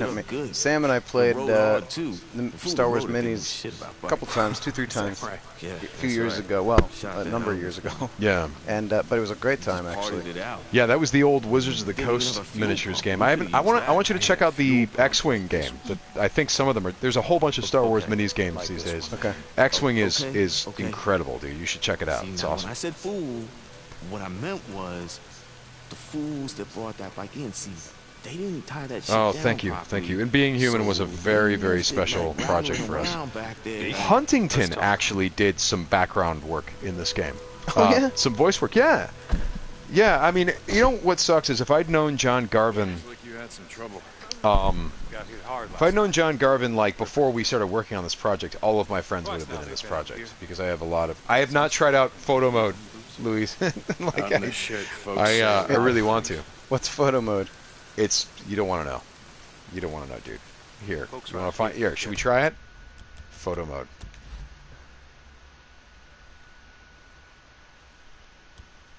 I don't totally understand. So it's just like. Yeah.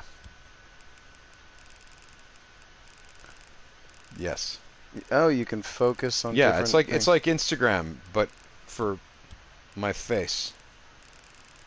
And people have been coming up with some really artistic.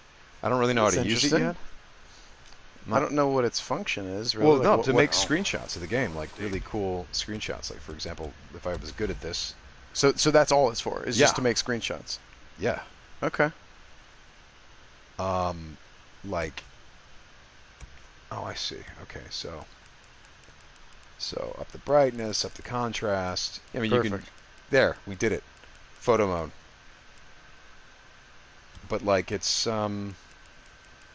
look, see? Art. Yeah, bro. I see. There we are. And anyway, yeah, I obviously haven't tried it out yet. Oh God, I suck at this. All right, let's go. Lake not holding out? A fair amount of trout. Lake's fed by snowmelt. No one left to stock the fish. D&D streams maybe in the future, like everything else. We'll see. I have played Spider-Man a little bit, and I was really impressed with it, and then I had to leave town. So, I've been traveling largely for a year now, and it's exhausting. Used to go hunting So now I'm finally back, so I'll do some more Twitch streams these days. Put down salt licks below. Yeah, I was Doomsday in Smallville. Had so much venison we couldn't eat it. Listened to one track and then knew I had to pick up the album. Hey, thank you so much. That's awesome. Thank you so much for doing that. Are you getting? Did you get the download or the CD or the vinyl? Which one did you get? America. You know, when everyone asks what my favorite game is, it's maybe not my favorite game of all time, but it's definitely one of them, and it keeps jumping to mind. Would be Thief: The Dark Project. That game blew me away. Also, X-Wing and TIE Fighter back in the day. Yeah. There was a lot of them. Something. Is that right? picks from mocap in the subfolder. You know, actually, Fabian, I probably can. I'll put that in subfolder. By the way, ladies and gentlemen, there's a thing called the subscriber folder, the subfolder. So if you subscribe to my stream, you have access to the subfolder, which just has a whole bunch of goodies like Being Human commentaries and all kinds of weird stuff. You bring it to me. There's like a Crash Tones track for free in there. There's all kinds of stuff. The new Crash Tones album in iTunes. It will be. You can pre-order it on iTunes right now and get one song right away, but it will be released on iTunes fully on or before May 7th, and it'll be fully in iTunes. So and it'll be on Spotify, yeah, on May 7th. Don't you ever hold on. But Jack Fletcher is the key to the. He's the key master of the subfolder. Don't.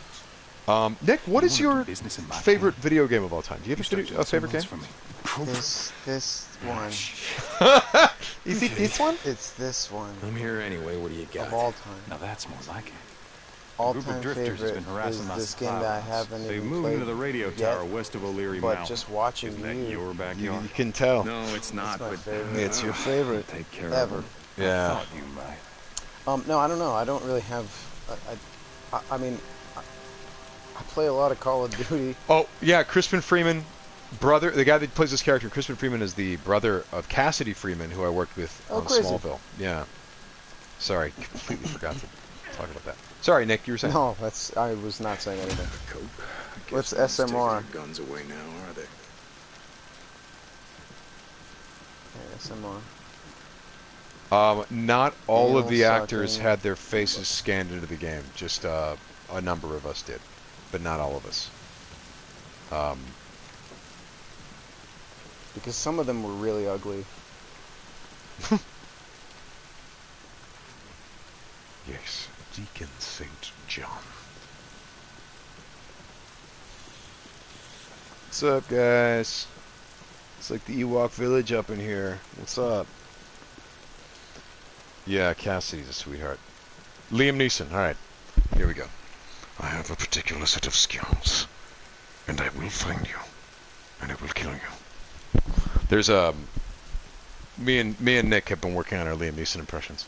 Well, he's been working on his. Why don't you work I've on been your working on your listening. Liam Neeson impression? How's it working on Roswell? Yes, talk about Roswell, dude. Well, it was a great time. I mean, listen, I was young. It was shortly after I moved to LA. It was like '99 when I got the part. Hey. And I was having kind of the time of my life. Like, it's not. Cool. I don't know. Like, everybody was just. That's all I got. It was a great time, and Okay then.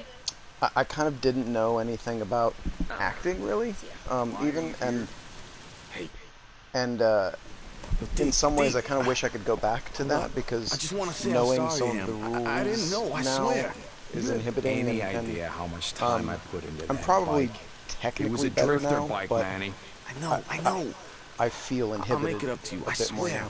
now. I put together a new one. Anyway, great, You call this great piece of shit a experience. I bike? mean, I know. everybody It's not. who was involved was I'll keep an eye out for more parts. was wonderful. I'll hook you up.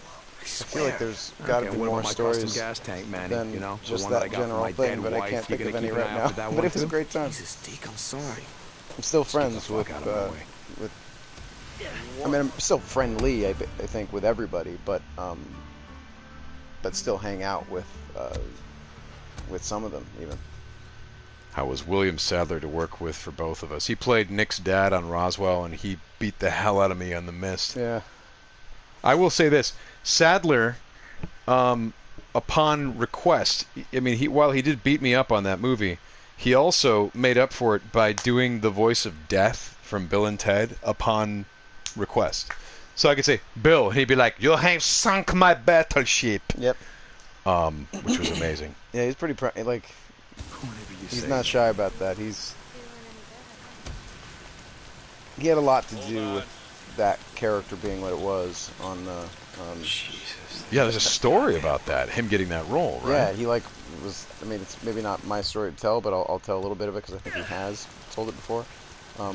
But Booster, you there? They didn't want to see him for it initially. They didn't even want to audition for How you him. doing? Yeah. Have him audition for him. They didn't think he was funny. I think was kind of. And I'm not trying to call out that casting director. No, let's call him out, dude. Like seriously, they need to answer for this. Sterile bandages, But ointment. obviously, you know, this is a problem actors deal with a lot. Like, they're sort of underestimated based on the thing they're best known for or whatever. The assumption being you can only do that and nothing else. Yeah, and so they just kind of made that error in judgment, and then he, I guess his team or something kind of pulled some strings and got him an audition, and he crushed, obviously. Did he have makeup applied to him, like so he looked older or something? Oh, that sounds familiar. I think he may have gone so far as to have someone make him up to look older. And then I think they said something afterward like, well, he's a little old for the role. And they're like, oh, God damn it! Yeah, enough of this crap! Yeah. But anyway, here comes this guy. Oh, what are you doing, man? He was... Oh, now I get it. 100% possible bit! But yeah, Bill and I became really close, like really quickly on Roswell. I remember when I first met him, I think I said, I just want to say, because they said this is Bill Sadler who's going to be playing your dad on the show, and boy, wow, no pressure, right? Yeah, and I was like, I just want to say I'm a huge fan of Shawshank Redemption, and he said, me too. What a sweet thing to say. Yeah. And anyway, we've like I was just texting with him the other day because it was his birthday. Oh, dude, really? So anyway, lovely guy. I want to make it out and see him sometime soon. I would if he's in town, I would love to grab food with you guys like that time that we. Big shot at that guy, not Bill. Brutal. Yeah, Demon Knight. Oh, dude, Pretty he was great. so great in that. Yeah. He's great in everything. Like, he's got an amazing ability. He's got range. It's why he's hired all the time. He's just in everything. Yeah. He's got an amazing ability to ground even kind of broad choices. Yes, he does. And yeah, I always kind of marveled at that. Dude, I know you're not a Star Trek guy, but he played a chilling character in Deep Space Nine called Luther Sloan. And the character, and you know, he basically, you know how Star Trek is about humanity has moved on and we become better people, and in the future we're more evolved. Right. But Bill's character, the whole point was that there was an organization in Starfleet called Section 31. Oh yeah, you told me about this. And the whole idea is it was sort of the Illuminati. And that they were doing all of the things that we're supposed to be too good for, assassinations and all kinds of crazy stuff, and no one knew how big or small they were. Well, anyway, this whole Section 31 plot line has become so popular with Star Trek fans that the entire season of Star Trek Discovery this season was about Section 31. And I credit Bill for that. Bill, and the writers as well of Deep Space Nine, but Bill was the one who sold, because you only really meet like him. He's the guy, and he tells you about the organization, but like you don't really get to know anyone else, nor do you really see many other people who are involved in that very shadowy organization. He just shows up and goes, we have a job for you, and then he's gone. And so Bill Sadler, if he hadn't nailed that role, that wouldn't have been anything. Of weight that he gave it that weight. Yeah. So it's interesting to think that Bill Sadler, for all intents and purposes, is Section 31 in Deep Space Nine, and he did such a great job that the new TV show has done a whole season about Section 31. That's really cool. So he should be really proud of that. God, I love that guy. I know. That's toilet paper, right? Yeah. Or is it a receipt, a roll of receipt paper? It's a roll. It's a slice, man. You got to grab a slice. Don't tear off too thin a slice, man. That's right. When you're making a mud pie. Too small a slice. That's right. When I start doing voices for characters, in terms of voices and stuff, when I did Star Wars: The Force Unleashed, the Starkiller character was basically my voice, and it was an on-camera role, so I knew what that was. I knew how to do that. It was very, like what I do. or what I was doing at the time. Mid-Atlantic, yeah. Yeah, a little mid-Atlantic, yeah. Like neutralize the sort of modern day American dialect that I have. You know, you don't say the force, you say the force. But they didn't. I asked them if they were going to get Ian McDiarmid to be Palpatine in the game, and they said, "Well, no, I don't think we're going to." And I said, "Well, why don't you let me do it?" And my reason for even saying that was, one, I just love that character so much, and I wanted to see him done right, and two, ego. Huge ego, and I really wanted to try it. Because I had been sort of doing it a little bit for fun with my friends, and you know, kind of a funny version of the Emperor. But I'm like, I wonder if I could do it for real. Yeah. So then they actually gave me a shot. They're like, well, if you think you can do it, go ahead. And so I worked on it, and that was the first time that I'd ever done a professional job where I manipulated my voice in a weird way. You know, and started talking like this, Lord Vader, deal with the boy. You know, that type of thing. So, so after that, you know, it's funny. It's like speaking of leveling up and stuff, when something like that happens in your career, you gain a little bit more confidence in doing something like that. So that voiceover part of Force Unleashed and doing the Emperor, you know, doing that, when Dave Filoni called me up to play the son in the Mortis episodes of the Clone Wars, I had a little bit more confidence voiceover wise. And then with what I ended up doing with the Mortis episodes, Dave then calls me up a year later for Darth Maul, and I, you know, at that point I had, I'd say, just enough confidence and experience in voiceover to even attempt creating a voice and a personality for that already iconic character. That was the scariest thing, was like taking a character that everyone already loved and saying, okay, now we're gonna give him he had 2 or 3 lines in Phantom Menace. He said, yes, my master, you know, stuff like that. And now we're gonna teach you who he is, and we're gonna give him a personality and a sense of humor and all this stuff. So that was quite terrifying. Here it is. So anyway. So, but it all started with Force Unleashed and the Emperor.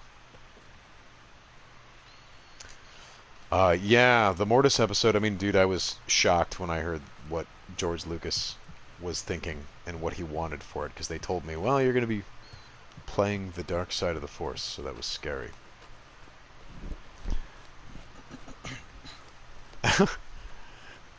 I entertain myself by doing the Emperor voice. I don't know if anyone else finds it entertaining. If you could play a Star Wars character, I have no idea. What is the? Oh, look at this, Super Bazbelbet. Oh no, Super Bazbelbet. Those Bazbels don't stand a chance. Yeah, Super Bazbelbet. Good luck standing a chance against the Super Bazbelbet. Now we need some gasoline.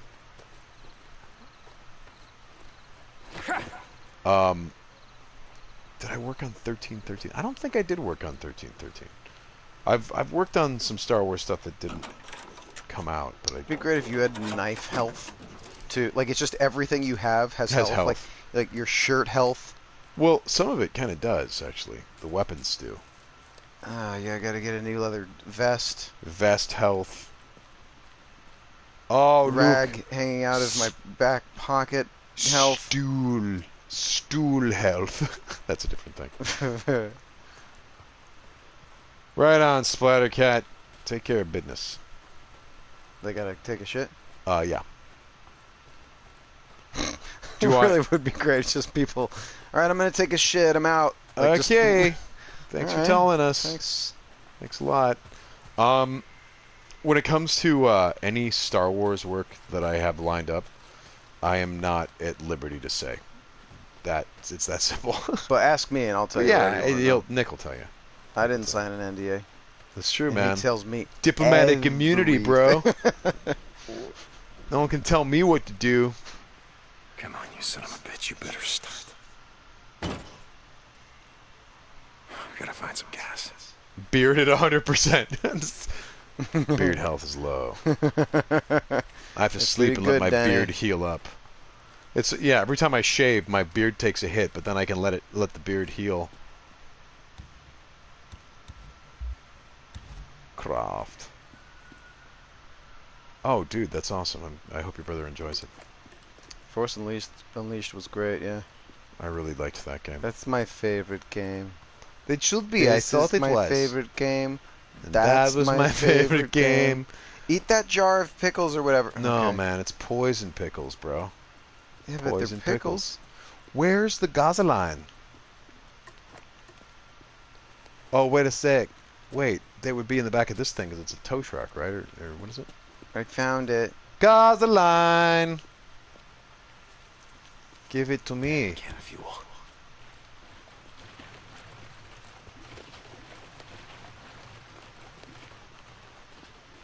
All right, here we go. Here we go.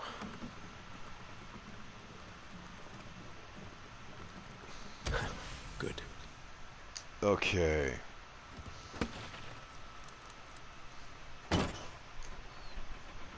Yes. Damn it. That's gonna Oh, bring no. them all down on me. Get out there and destroy those speakers. Get those speakers. You get them. Is that a speaker? Okay, I'm gonna say no. Just get up there and do it with your... Get up, get busy, do it. I wanna see you party. Oh, here we go. They're gonna get you. Okay. Whoa, okay. Yes, but then they must face the wrath of Super Basbelbait! Oh, God. Oh, no. After that. I love that he got up and was like, no, wait! Dude. Let's talk about this! That's right. Don't lose your head. Except he's got two heads. You idiot. Because the body... Oh! He tripped! Whoa! He tripped! Sorry, excuse me. She, dude. It was a she. Oh, can I just... Yes, do it. That's what I was trying to tell you to do. Oh, so I don't have to shoot it. Shut the hell up. Whoa, relax.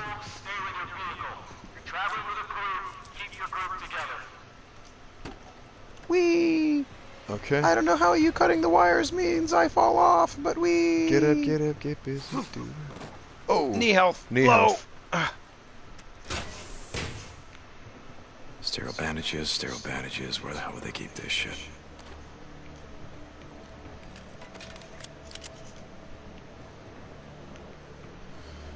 Basbelbait, Super Basbelbait. Take nap. Take nap. Steal bill. Boodle. Take nap. Boodle. Have sex with man. That's not cool. It's not cool, man. Steal things from man. Read binder of Man. medical records. Medical man. Take dump. Eat from ice chest. sterile Old bandages. things. Just what the doctor ordered. Now I just gotta get this. Doctor ordered toilet paper. The doctor ordered sterile bandages. Stat. Oh, dude. So what should I do? Should I increase my stamina, my focus, or my or my health? The stamina might be helpful since. What do you think? That's a good one. Okay. It's a really good one. Okay. No! What? I didn't. What did you say it was, dude? I was talking about it's a good question. Oh, dude. Oh, you're gonna die Everything is ruined, baby. now. This man is a thief. That's pretty cool. Basbelbait. Okay. Basbelbait. Basbulbit. Where are you, Basbulbit? So, you can take a nap right behind you.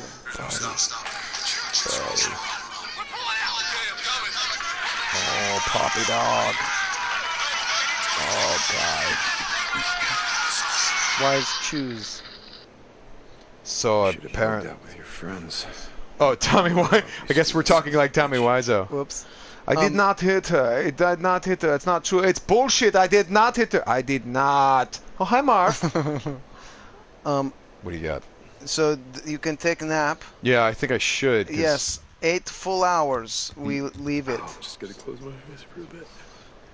Yeah, see if I can skip the See you dark. guys in 8 hours. So I guess the... yeah, it's in real time.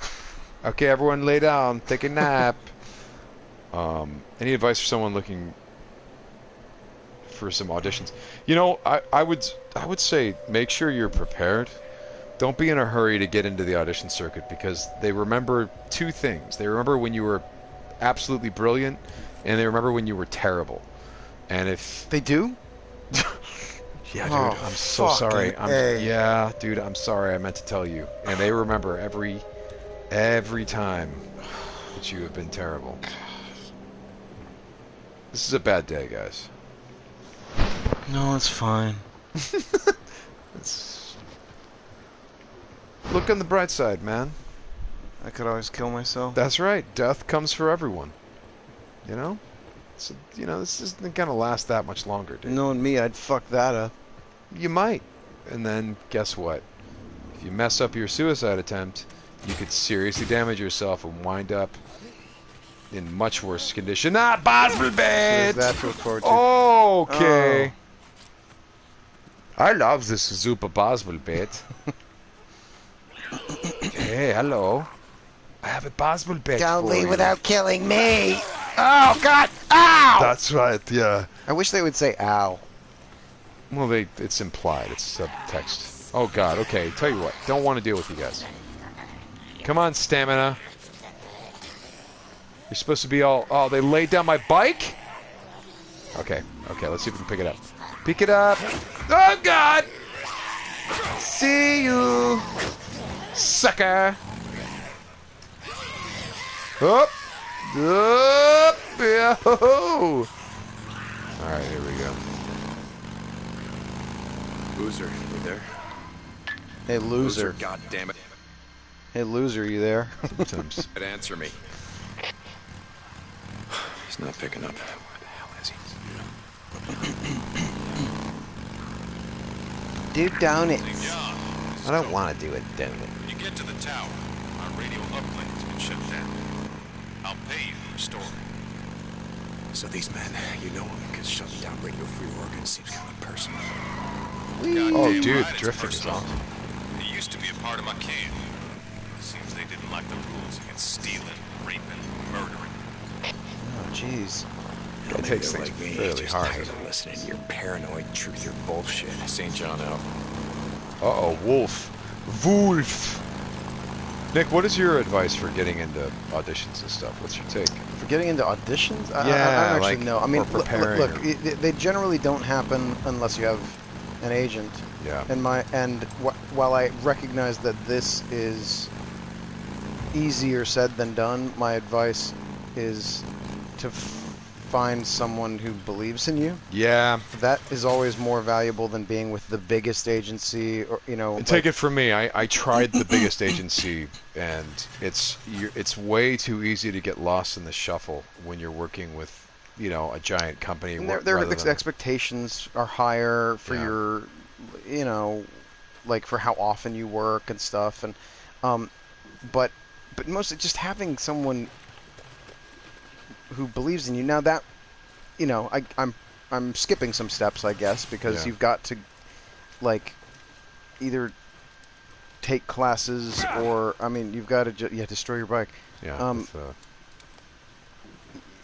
Training is good. Training is good. Yeah, and I mean, look, once Sam and I had lunch with our old agent. We'd been with her forever, both of us. Yeah, she was retired and unbelievably amazing. Yeah, this lady, incredibly supportive and kind of like nurtured our careers, but also like us as people. And and then she retired, and we ended up getting different agents. But we had a dinner with her and a casting director friend of ours, and the conversation, we sort of wound around to casting, and Sam kind of jokingly made some comment about like, oh, these, like I'm losing roles to Brits a lot or something. And she, Hey, Boozer. she said, yeah, shit for your arm. I have a theory as to why, or maybe Sam was kind of saying like, why is that? Like, Boozer. Which isn't to say he thinks he's entitled to those roles. He just, well, I'm very entitled. yes, that is true of him. But they said, what's that? Yeah. But they, so Sam's gonna take off for a second. So I'll fill the time with my yammering. So, so the casting director said, well, a lot of like the Brits and Australians show up. Look, I'll be better, okay? Off book, and It'll be and they don't make excuses for not knowing their lines or having not read the script and stuff. And I think that comes from them coming from a theater background a lot of the time, where she was her kind of theory was like sometimes American actors show up a little unprepared and feel a little entitled to the audition like going well for them or something, even though they haven't put in some of the work. That does not speak for all casting directors, but that just lit a fire under my ass to I'm generally off book, but sometimes I wasn't, and it just made me go, no, I'm going to always be, because you don't want to take the chance. There's always going to be someone willing to work harder than you. And so be that person. Be the person who works harder than everyone else. That'd be my advice. Don't ever relent in your working on the auditions and stuff. And by the way, there are other ways you can, like, because funny enough, I do a better job when I don't fully know my lines. And that sounds like a joke, but I'm like actually not kidding. For example, Deacon stuff. I was kind of learning as we went, because I wanted to give a sense of he doesn't know what he's going to say at any given moment. And I'm the kind of person who always does a better job. Like, for example, I got The Mist, the role in The Mist. I was walking down the street one day, and I was going to an audition that I didn't want to go to. And this woman was coming across the street, not on the crosswalk. She had a whole bunch of bags of stuff. And she dropped these bags in the middle of the street. And no one was helping her. No one was going to pick up those bags. So I ran over to her, and she's in the middle of the street. There's cars coming. And I'm like, do you need some help? She's like, yeah. So I helped gather up her stuff. And we were carrying it. I'm like, okay, where are we taking this? She goes, oh, right over there. And it was like the building I was heading to. And I was like, great, yeah. So I was going to help her carry her stuff to wherever she was going. We were in the elevator. She saw I had a headshot in my hand. She goes, are you an actor? I'm like, yeah. And I didn't say anything else. Finally, we get to this office, and she goes, hey, hey everyone, this is Sam. I figure out as we walk into the casting director's office, she's a casting director. This woman that I walked across the street helped her pick her stuff up. And hold on a second. And she says to her colleagues, she goes, hey everyone, this is Sam. He's an actor. He was so nice. He helped me cross the street, picked up all my stuff, and blah, blah, blah. Let's buy him lunch. And immediately I'm like, yes, because at that time, I don't know if I was eating that well. So I'm like, free food, cool. And then she goes, actually, instead of free food, Sam, how would you like to read for something? I'm like, sure. And she hands me these audition sides. One was an argument scene, one was a romantic scene, and one was like this freaking out crying scene. And I had about 15 minutes with those sides to sort of get familiar with them, to sort of flash memorize them, half read them off the page, half memorize them. And I did the audition. I was back in 15 minutes and did it for her, and she goes, oh my god, you're perfect for this. You may have really helped me out for this. Frank is going to love this. I'm like, great, is this a TV show? She's like, no, it's a movie. I'm like, okay, well, thanks. And I had no idea who she was, and I had no idea where I was. She got my name, and that was the end of it. Called my manager, and I said, listen, I just met someone named Deb, and I auditioned for some movie, and someone named Frank is gonna love this. Can you fill me in on what just happened? Like, what was this? And type. My manager goes, okay, dude, you're over at Deb Aquila's office, and oh, super possible beds. And oh, he's yes. fine. He went to sleep. He went to He was exhausted. So he goes, this is Deb Aquila's office. You read for Deb Aquila, and the movie is The Mist. I'm like, what? Like Stephen King's The Mist? He's like, yeah. I'm like, okay. And what is this whole Frank is gonna love this? Be like, that's Frank Darabont. I'm like, whoa. It's Shawshank Redemption. Whoa. Wait a minute. Wait a second. And I'm like, Shawshank Redemption, Green Mile, Frank Darabont. They're like, yeah, that's him. So yeah. In my case, it helped me to not really know the lines. It definitely must have felt for them more spontaneous. But I'd also trained a lot in cold reading, right? Where I could just kind of take a page and just kind of use the page as like a natural extension of my hand and be able to really not be on the page and be with the actor, even though I was reading it. I learned how to read no matter what the temperature. Really? Yeah. There's still certain words I can't read. When big it's ones. really cold. Buddy, what are you doing? Is it a and is a how? Meow. Is it a how? Is it a wolf? Were you nervous the first time you acted? Someone just asked. Yeah, hugely nervous. I could barely say my line. I think I had 1 or 2 lines on a show called Jag, and I was so nervous. But at the same time, so happy because I'd been auditioning for a year and hadn't gotten anything. How about you? I'm sure. Yeah, I mean, hugely nervous. But I think the first thing I ever worked on, I'd been an extra, kind of like a featured extra in a couple things. First, and so I can't remember what my first speaking role was, but I think it was a Danielle Steele movie of the week called Full Circle, and I shoot Terry Polo in the stomach. And I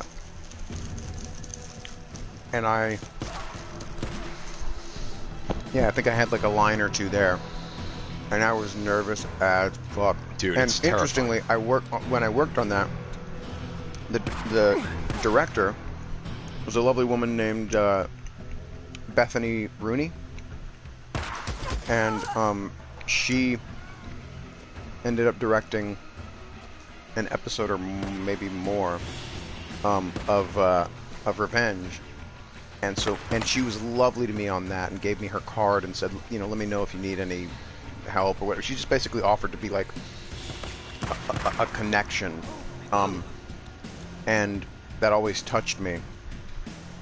And someone I knew at the time, who was not a very good person, took the card away from me. Ugh. But I'm glad that I was able to thank her. I met her years later when I worked with her, and I was able to kind of remind her of this story. I don't think she remembered me, and I didn't expect her to, but it meant a lot to me to be able to say thank you for doing this thing for me. So yeah, I was nervous, and I think she saw it, and I think that's part of the reason she offered to help. My first guest star was on a show called Dark Angel.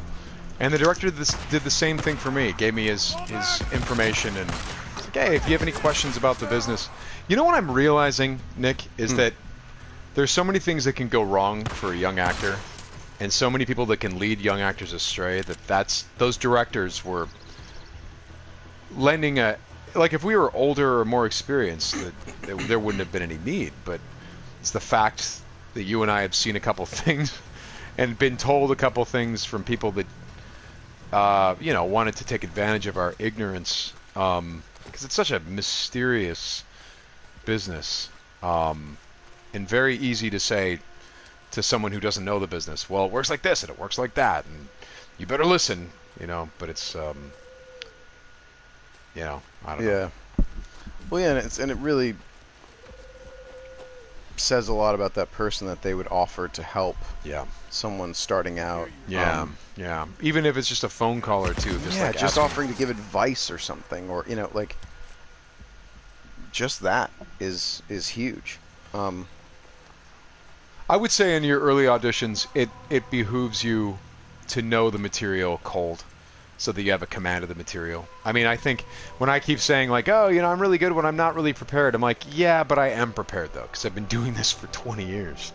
So it's my lack of preparedness is not the same as how I would have been, if I was not prepared when I was starting out. That would have been a different thing than me not being quote unquote not prepared these days. Because, for example, the Supergirl audition was just a bunch of monologues, and I wasn't.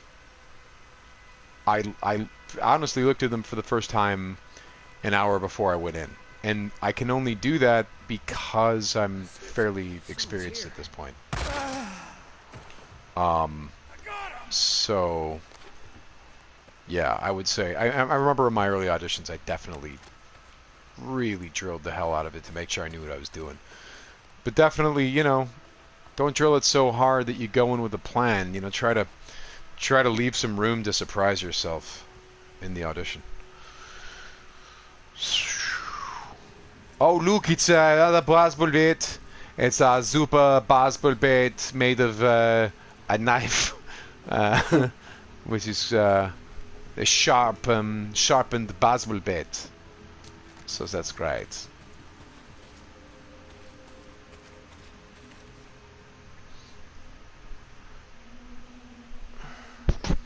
Supergirl is wrapped for the season, yes. Come on, look for him. No, dude, my hair is ridiculously curly. Not a lot of people know that. I mean, like, really curly. I mean, like, it's you don't know how curly. Like I'm a quarter Basque curly, if that means anything to anyone.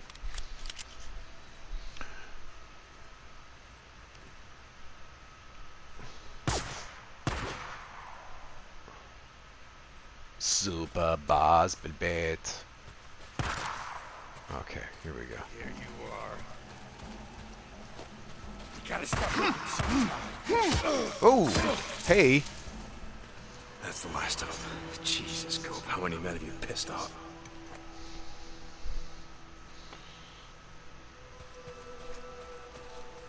They don't really do monologues in Los Angeles. They do for, I think, in theater, New York and Chicago and stuff, but out here, no, not so much.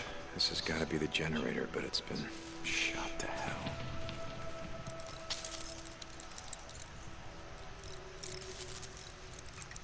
Okay, that should do it.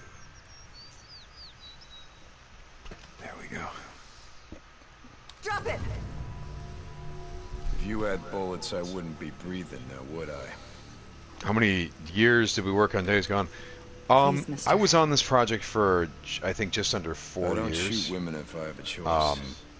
Do I have a choice? I ain't got nothing. So yeah, it was a nowhere to lot go. of work. Star Wars movie trivia Smowdown. I was happy to be on there the 4 times that I've been on there, but like, I work on this stuff. I need to draw a line. They can't just call me up and have me come back whenever they want. See if they get an underground bunker. I wanted to do them a solid, so I went on, and then they asked me to come on, and eventually I have to leave town and work on stuff, and also again, like, I need to not. This is gonna sound funny, but I need to not use.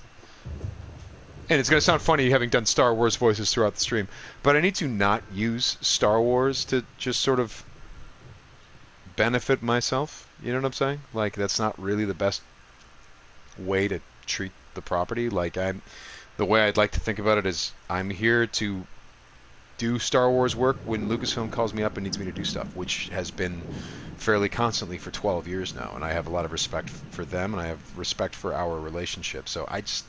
when I talk to some people, it's not like anyone at Lucasfilm minds that they do that. They love that. But they're like, yeah, it's maybe not the best idea that you keep doing that. So they didn't tell me not to. But they heard me out when I was like, yeah, I'm concerned a little bit. And they're like, yeah, totally. Makes sense. That wasn't like in trouble or anything, just to make it clear. I would hate for someone to misunderstand and think, oh, you know, Lucasfilm doesn't like the Schmodown. Be like, no, they love it. But as time goes on, I get pulled deeper into the Star Wars world over at Lucasfilm, and like, it's just not.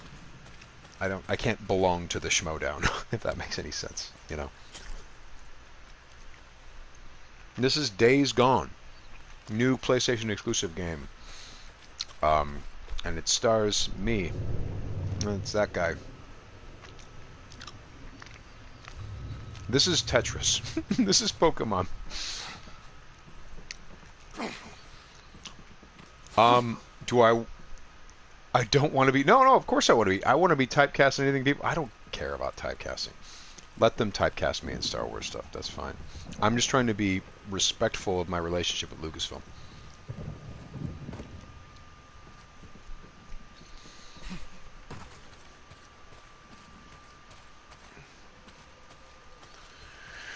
The being human thing was a little bit complicated in that what happened was the ratings were such that we were going to renew for seasons 4 and 5 and shoot season 4 and 5 back to back and then finish the show like that. And then what happened was one of the international partners who funded the show fell out of the show, like fell out of the funding the day before we were going to sign the contracts for season 4 and 5. So that caused Sci-Fi to have to step in and buy the show, essentially, buy the international portion of the show. And since they weren't expecting to buy a show, that would mean our budget would go down. Our budget would go down, meaning like if you ask people to take pay cuts or to work on, you know, a budget-starved show, you're eventually going to lose people. So Anna Fricke, the showrunner, contacted us all, contacted the people she was working with, contacted the actors and said, what do you think? We have control over the show right now. We can make it as good as we ever made it. But if we keep making it for too long, we could lose key people and the quality of the show could go down. So what do you think? Do you think we should just... It's always been ever like a smaller show about these 4 people who live in an apartment together. What do you say? What do you think if we finish this off in season 4? And I said to her, I'm like, I think that's a good idea. I would rather stop making the show while it's good than to risk the show ever becoming bad. That would be extremely demoralizing. So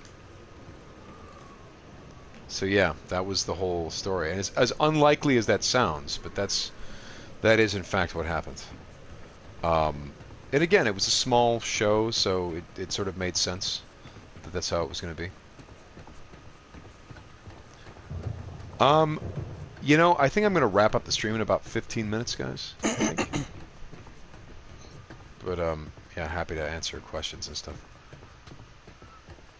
Yeah, the only thing that I wish about how we finished Being Human is Sci-Fi did not allow us to tell anyone that Season 4 was going to be the last season. So, that was frustrating. Like, we knew that the audience was going to feel a little bit blindsided when we're like, oh, by the way, 3 episodes till the end. We're like, what? Because we knew the show was coming to an end, but we were not allowed to tell the audience, which I think sucked. That was a bad move on Sci-Fi's part. Here it is.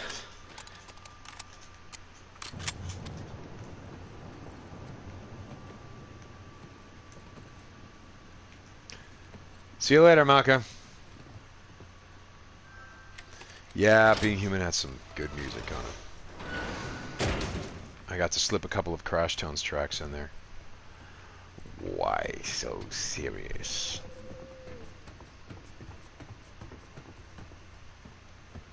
Alright.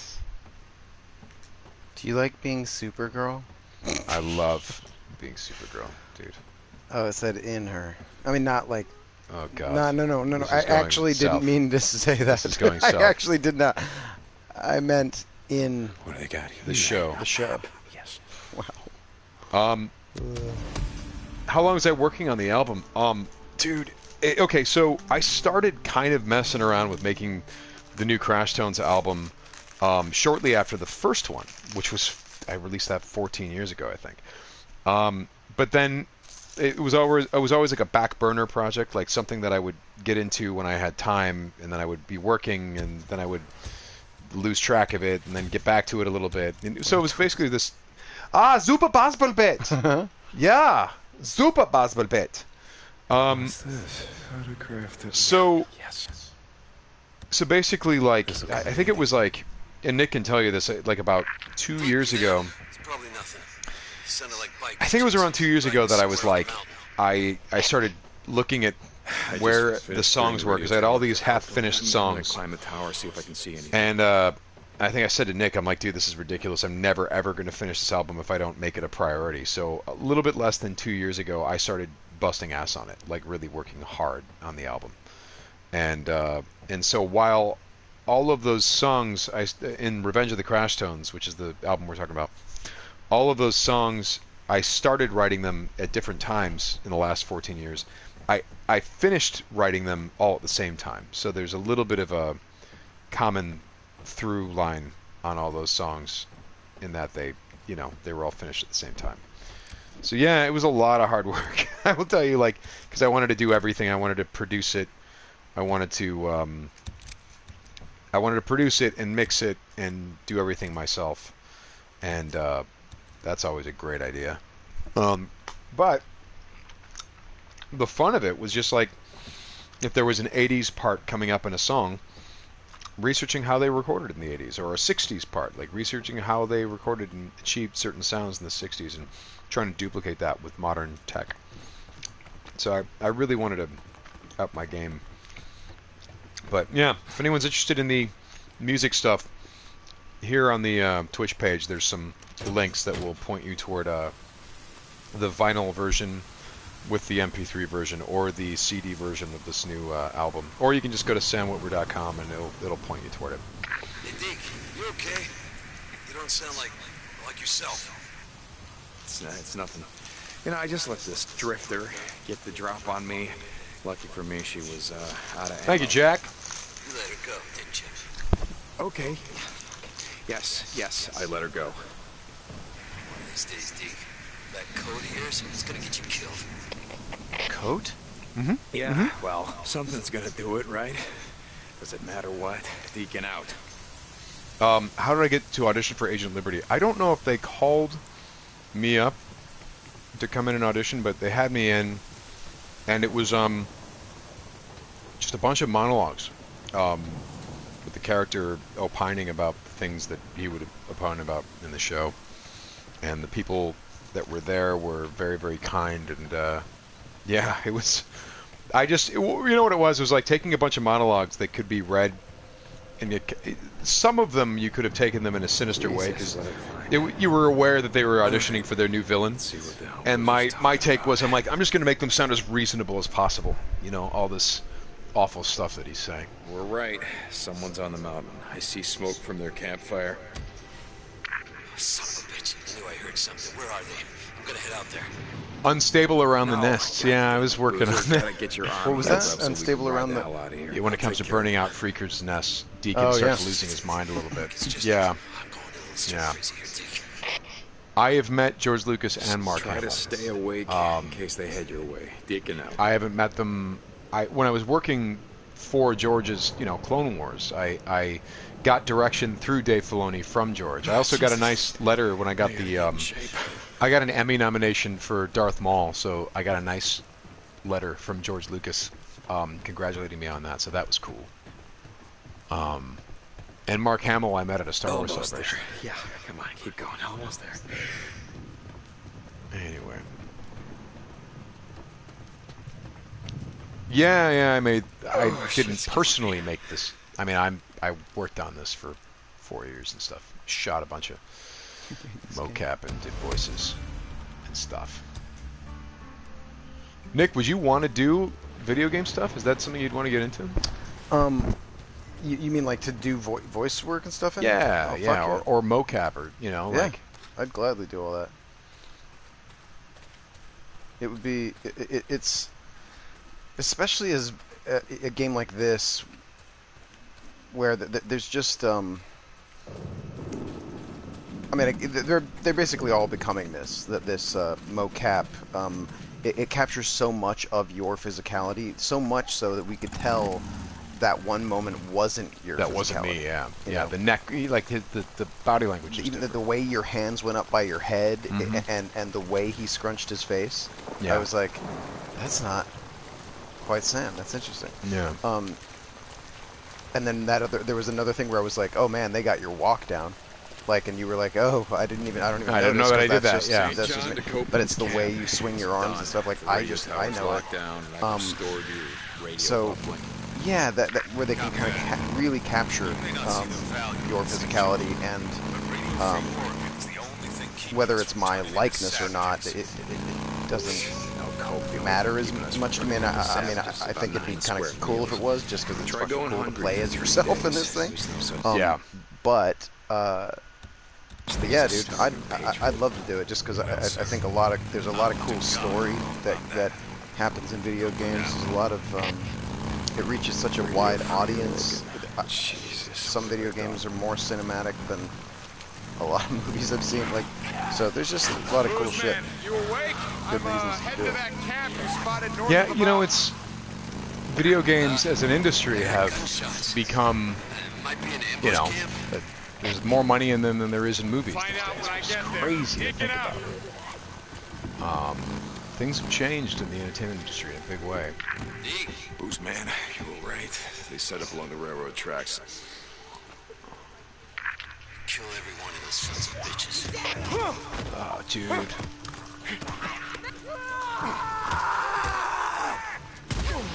Oh, God. I got a problem. Oh, God. You dove and rolled into a bear into trap. Death. Into a bear trap, right, yeah. That's incredible. The Agent Liberty mask was definitely a little bit hot. You awake? For sure. Heading to that camp you I spotted have to make a north of the Super Basbelbait. You have to make it? Dude, I crafted it. Super Basbelbait. Your character's so good with arts and Find out when I crafts. get there. Deacon out. Booze man, you were right. They set up along the railroad tracks. It'd be great if he called him something different each time he referred to him. Hey, Jake.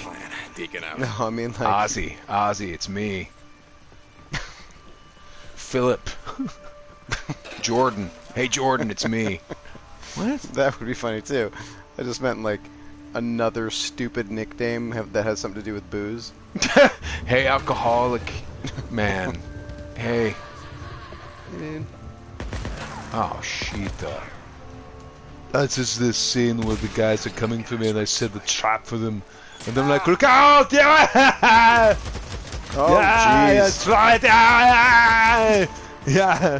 Go to sleep. Yeah! Look out, as Admiral Akbar once said, it's a trap, you idiot!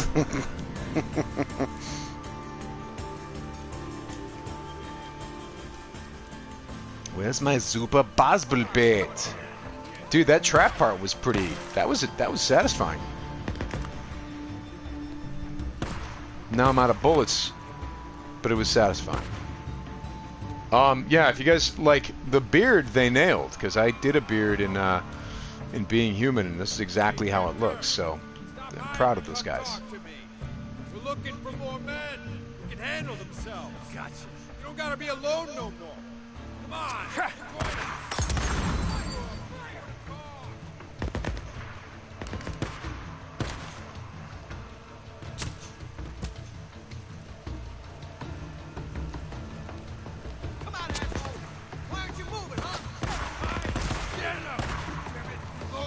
Come on.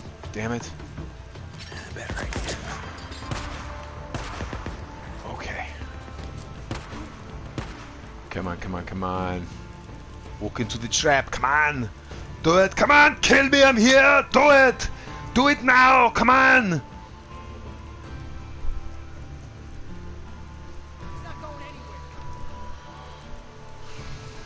Come on. Do it, come on! See if I can make a ruckus.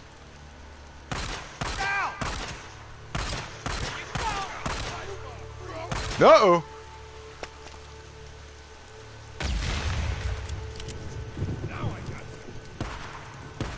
Oh god, there's bear traps everywhere, dude.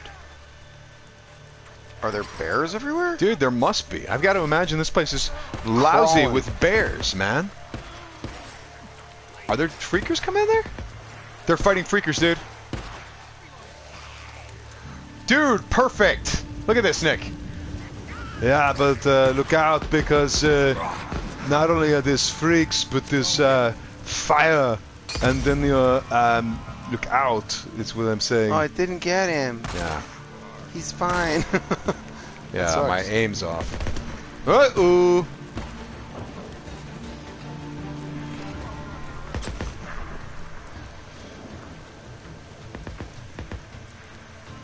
Come on.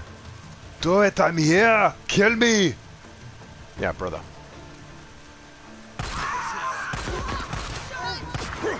Uh-oh.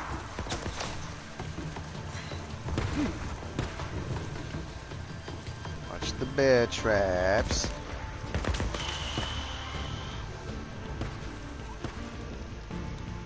Six bullets. Pipe bomb, baby. Pipe bomb, baby. Pipe bomb, baby.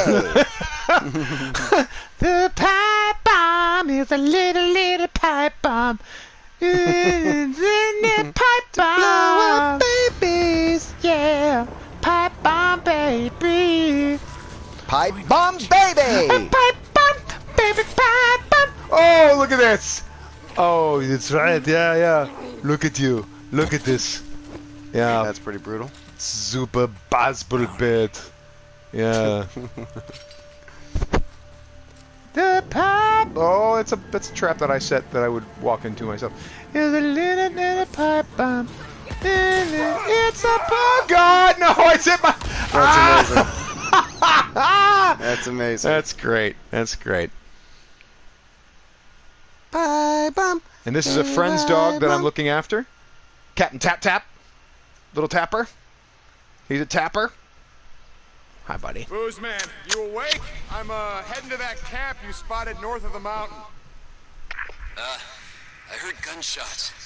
It might be an ambush camp. I'm babysitting the puppy. His name is Captain Tap Tap. Little tapper. Booze man, you were right. They set up along the railroad tracks. What are you doing? Everyone in the sons of bitches. Here's a whippet. Do do do do do do do. That's a whippet. Do do do do do. Here's a whippet. Do do do do do do do. Here's a whippet. Save it for later. Whip it good. Into shape. He's a whippet. A little gray. Hound.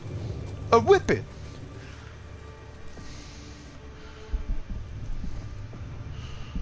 Oh, dude, Deadwood's fantastic.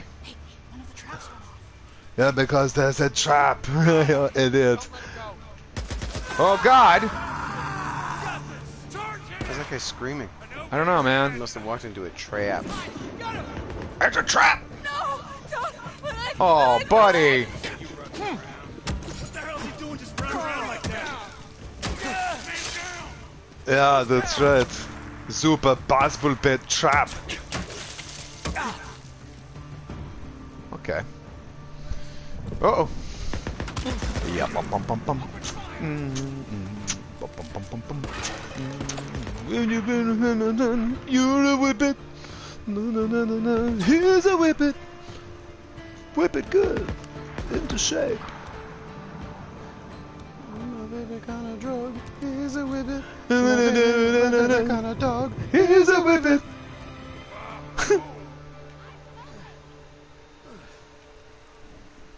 Oh, he's a whippet. Yum bum bum bum bum. Is Chuck taking off? Gotcha. Here!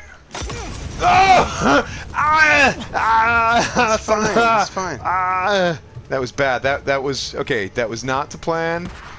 It was It was a bad call, Ripley. It was a bad call. Okay. I have a present for you.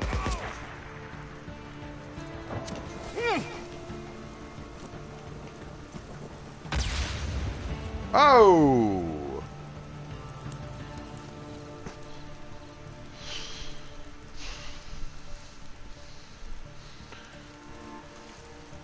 Yeah, bum bum bum bum. Yeah. Scrape. Hitch it.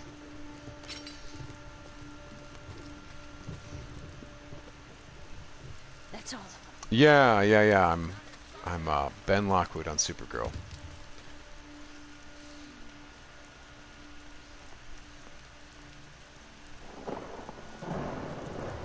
Booter! Are you gray? Are you a pit bull?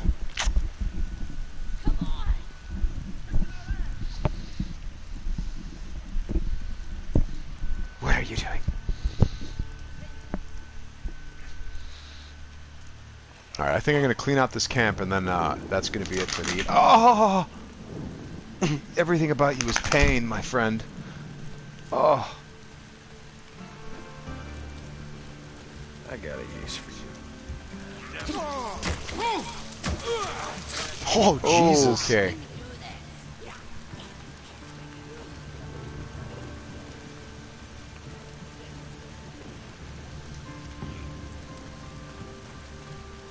Need this more than you. Oh, good. More assault rifle ammo.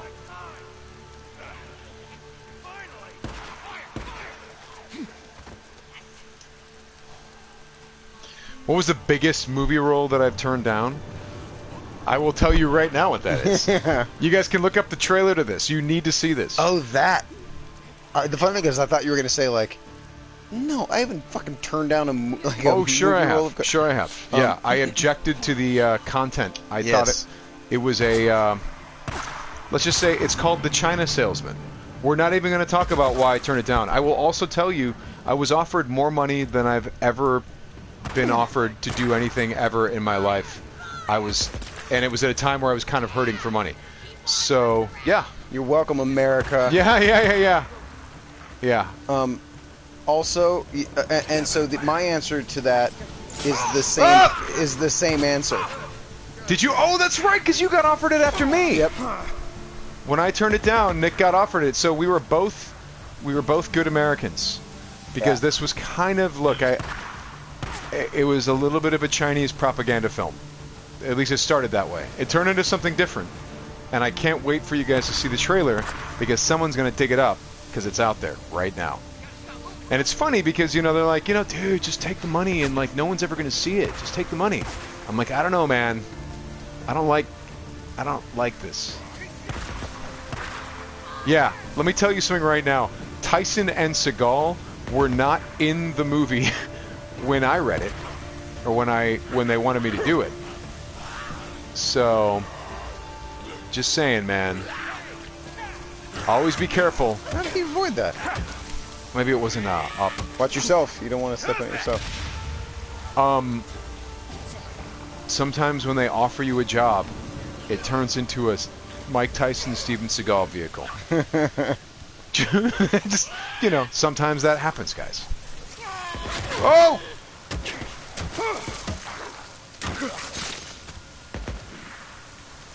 More bounties. Dude. Okay, there's one of these people? Yeah, Steven Seagal, right? That guy. Heard a nice story from someone who'd worked with him where he was beating up on stuntmen. Oh, good.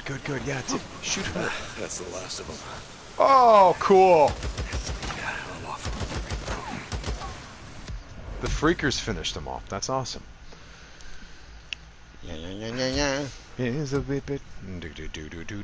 You're a whippet.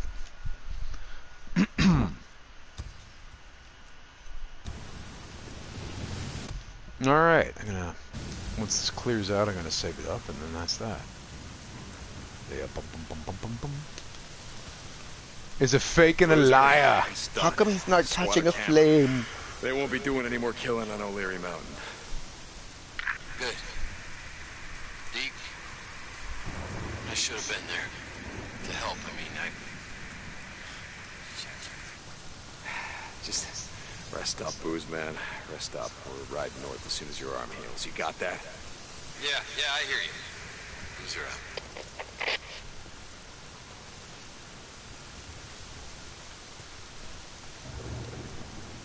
The China salesman.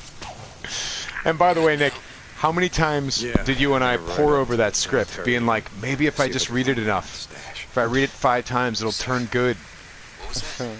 Or like, I won't have moral objections to it, and then I can get this extraordinary money that they're offering. Yeah. Guys, I cannot tell you, I won't tell you how much money they offer. But I've never been offered that kind of money before in my career, ever. Or since, for that matter. Bam. Your character said bam? Bam. Well, bam. What's going on, Cope? A man come in, drunk, out of his mind, shot the place up, then he just took off. Yeah, here, just so you guys know, me and Nick are not millionaires. So before you think, God, no. they offer you 10 million? Be able to catch up to him. No, guys. Here's the interesting thing, and actually this will be interesting. Like, let's talk a little bit about this, because like, there's an interesting misconception that I think is born of like everywhere from like the 40s to the 80s in the industry, that if you know who someone is, they're like set for life. Yeah, so when I first moved to LA and I got my first job, I was making scale plus 10. Okay, and by the way, scale is essentially minimum wage for actors. I can't remember what it was at the time, but it was something like 1,500 or something. And that means for an episode of work. Yeah. Which again, you know, may even sound like a lot, but you have to consider that as an actor, you're constantly working for free on auditions. Like Nick said, you got to be prepared for these auditions. So you're constantly working on those to try to get work to get paid. And in my case, I worked for a long, long time before I got one line on Jag. Yeah, and it's really hard, and I mean, acting, you know, in and of itself, it's not it's not easy, but it's not. There's certainly harder jobs. There's certainly more, you know, like labor-intensive things to do, and sometimes even more like, you know, soul demanding of your soul and stuff. But it's still, you know, not always easy. And that's just that, you know, but that's a small amount, you know, especially for people living in LA. When you consider that cost of living is really high. Cost of living here is ridiculous. So anyway, it wasn't a shit ton. It was obviously great and more money than I'd ever made before in my life, and like I was like, holy shit, I'm making a living with acting. This is great. This is cool. But I wasn't rich by any means. Right. So you figure, let's say you make $1,500 on an episode of television. So you in a week you made $1,500, which in real life very good money. But now let's say that's a guest star. You don't see another one of those for, if you're lucky, what, several months? 8 months? I mean, I did like, when I was getting started, I was able to get maybe, I think, 3 guest stars a year, and was able to stretch out the guest star payment, which was more like $3,000 an episode or something like that, or $5,000 an episode. And I would, if you could like get the $5 pizza at Little Caesars, you get the $5 Friday pizza that could last you. They give a large pizza for $5, and then that would be food for a week for $5 if you really stretch that out. Yeah. Rent here is really, really expensive, and so when you consider that the reality of most actors is that they're running out of money at all times, trying not to hit absolute zero before they have to quit and move someplace else. You know, like I sometimes look at it like people, like actors get paid a lot. It's not always a lot, but because this is the way I look at it. This isn't actually why they get paid what they get paid, but it's like because the time between jobs is so massive for most actors that you need it to like last you a while.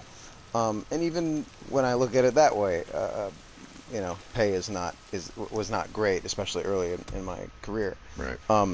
It's certainly better now, but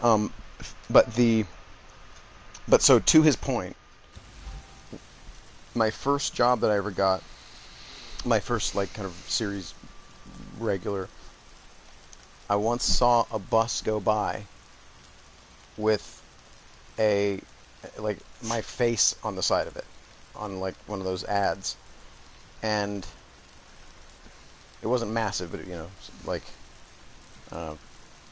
like it was like an 8 foot or something like long, and then like 3 feet to 2.5 feet, I don't know, tall, but I saw my own face, and I was like, it made me realize that, I always assumed that anyone that was on a bus, that was on the side of a bus, or like on a poster, was like a millionaire. They had it made. Yeah. And when I saw my own face, I was like, oh, I get it. That doesn't mean that at all. So when I started working on Being Human, which I was #1 on the cast list, so I was ostensibly the lead of Being Human, right? And Nick will tell you, I was still living in the same apartment building that I lived in when I moved to LA. I was still living in that same building, and I was driving a '94 Pontiac Grand Prix that kept, breaking down, but like was cheap enough to fix. So like, here I am traveling all over the world promoting Being Human for sci-fi and stuff like that. But I didn't drive a fancy car, and I didn't, and by the way, it took me, I was like, early 30s when I did Being Human, so that was like over a decade into my career, like working up to the point where I could get, paid real money on a show. And by the way, for the record, at that level, you are getting paid quite well. But you're not getting paid so well that if you spend your money like an asshole, that you aren't going to run out of money in a matter of 5 months or a year. Yeah. The whole key with being an actor these days is just save your money. The reason I drove a '94 Pontiac Grand Prix that was breaking down all the time is because I'm like, well, it runs though. When it's not breaking down, it's running. So there was no reason to get a new car until it did no longer work, and the mechanic was like, you really need to buy a new car, dude. This thing you're just going to be blowing money on fixing this.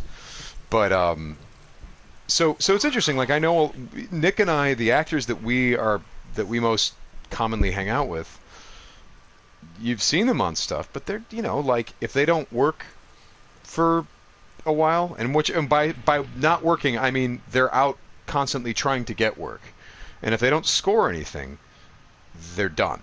It's finished. Yeah. They're going to have to move out.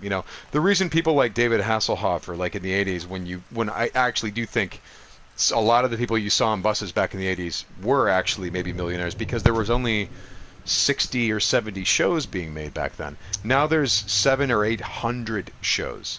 So everything is like, there's a lot more opportunity, but the pieces of the pie are smaller. So people don't necessarily. Yeah, they're not paying what they used to. Yeah, what they used to, and residuals are largely a thing of the past. Residuals are gone. That's So you heard me say I would get maybe 3 guest stars a year, but I was always lucky in that they were on hit shows that ran all the time. So I would get these residual checks, and I could get by on like on just that, or 3. I mean, it was like 3 or 4 guest stars a year.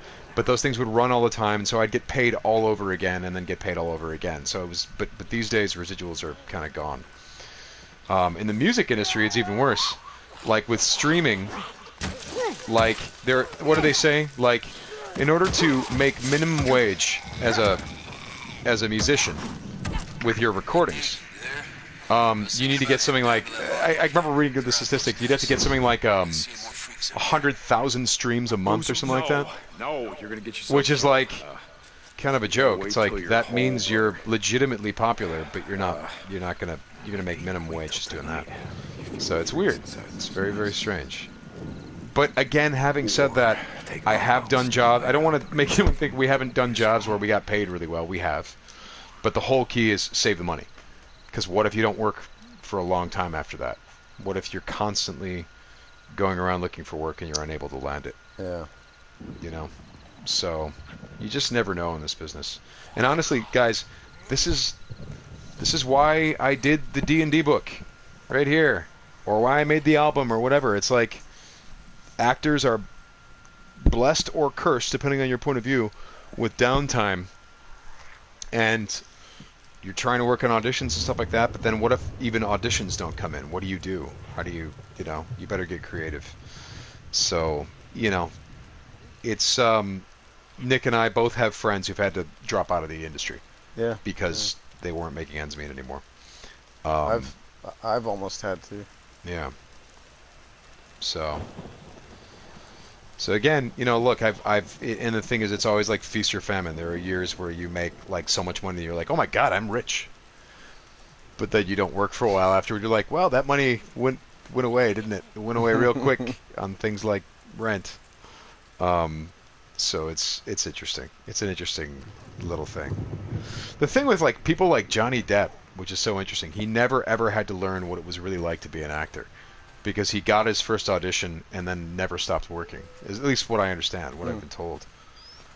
So then there are other actors like, that totally know what it's like to, be just stressed out about rent all the time. Brent Spiner had a really great quote. He said, the biggest change that Star Trek made in his life is that he never had to worry about rent ever again. And that was like utterly life-changing for him. Yeah, that's so we were hanging out with some actor buddies last night, and one of them said, because I'd recently worked on something, and he was like, dude, congrats on the job, and he was being lovely, and I was like, well, yeah, I appreciate that, and I'm happy to work, and everyone on it, it was such a great experience, everyone was lovely. I have a small part, so I don't want to get anyone's hopes up that I don't want to claim I got this big job, and we still have to wait and see if it even gets picked up. And he was like, yeah, but he's like, I still get like I feel like I'm on top of the world when I get get a job. He's like, I have this like naive naive excitement. Well, he wants that. Like everything's, my life changed or something. And I was like, yeah, I don't get that. I'm too cynical. You've been something. around for too long. You've been doing this since you were 17. Yeah. And I was like, I get my response to like getting a job is like breathing a sigh of relief. It's like, oh, thank God, I can make it a few more months without worrying. Like, I can make it, like I can pay my rent for a few more months without panicking. This buys me some time. So it's relief. It's not like excitement, like my life has changed. It's just this pathetic relief. Hey, guy.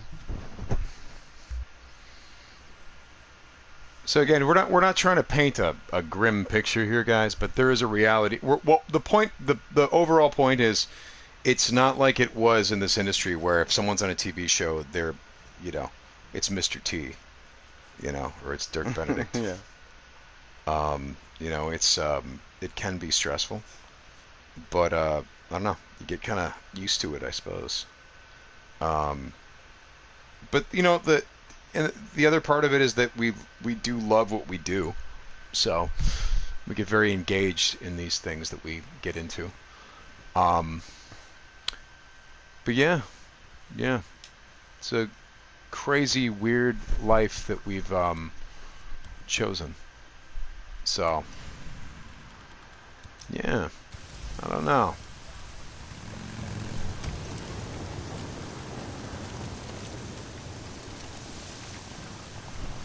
What's interesting about, like, say, the Game of Thrones actors is, like, that's a group of young actors who, out of, fairly early in their career, got this giant gig that everyone has seen, right? Like, it's just an elite job. And I can't imagine the pressure when they didn't really have resumes at the time that you know, gave them the experience to know how to cope with that. Like, I've definitely known people who got too successful too fast, and it really messed them up. I'm right here, dude. Yeah. Anyway, so it's, I don't know, it's a weird thing. No one makes it in this business the same way. Everyone has their own very individual story. I mean, hell, Glenn made his own TV show. How common is that? Not terribly common. Out of medicine, man. But I've got a new zipper basket. Hello. Oh my God, there's a lot of these assholes. Uh-oh. Oh shit! No! No, it's not going to work. Okay, let's run for my life. Right into this rock. Okay. Almost out.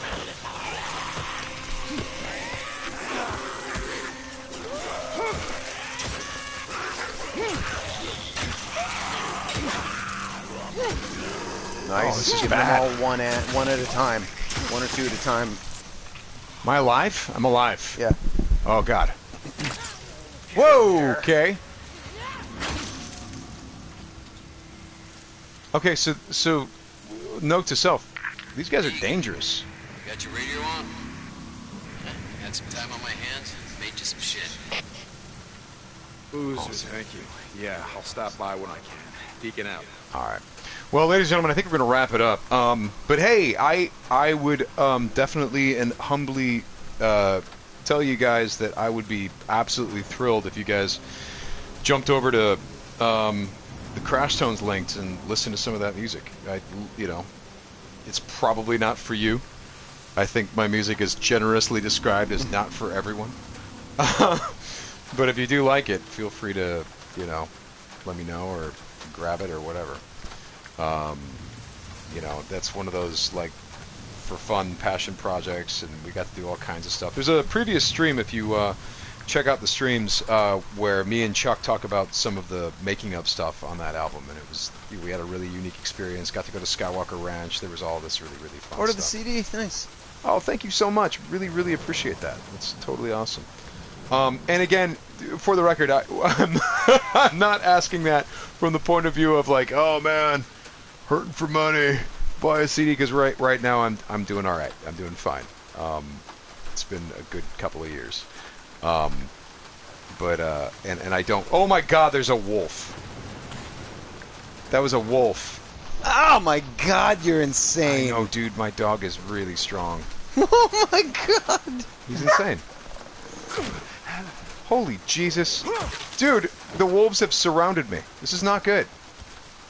Can they eat you? Can they do I shit? think they can. I think they want to. I think that's what they're trying to do. Wow. They're good boys. Sort of. Oh, dude, you can hunt. Oh, or not when they try to stop you, though. They will apparently try to stop you He just from... kind of punched you with his face. Yeah. Well, and then he's got these barbs on his face called teeth. Ugh. Yeah, it's weird, dude. What? But yeah, look, Taking me his clothes and off. Nick are among the luckier actors. We're doing all right. We're doing fine. But you know, for as many buddy, that was teeth. You can't. Pow, pow, pow, pow, pow, pow. You got it, Richie. You got it. Oh, thank you very much, Richie. Well, anyway, ladies and gentlemen, I think we all learned something today. I'm not sure what. Punched you with his face. Yeah. But thanks a lot, guys. I think we are. I think we're done. Let me see if I can figure out how to save this for good. Oh, I guess I'm in danger. Alright. But yeah, if you guys get a chance to check out the music stuff and you dig it, that's awesome. And if you hate it, let us know in the comments, as they say. You guys are awesome. I'm gonna save this up, and then that's that.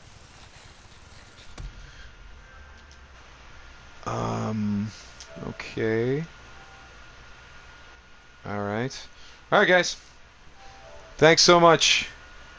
You're totally awesome.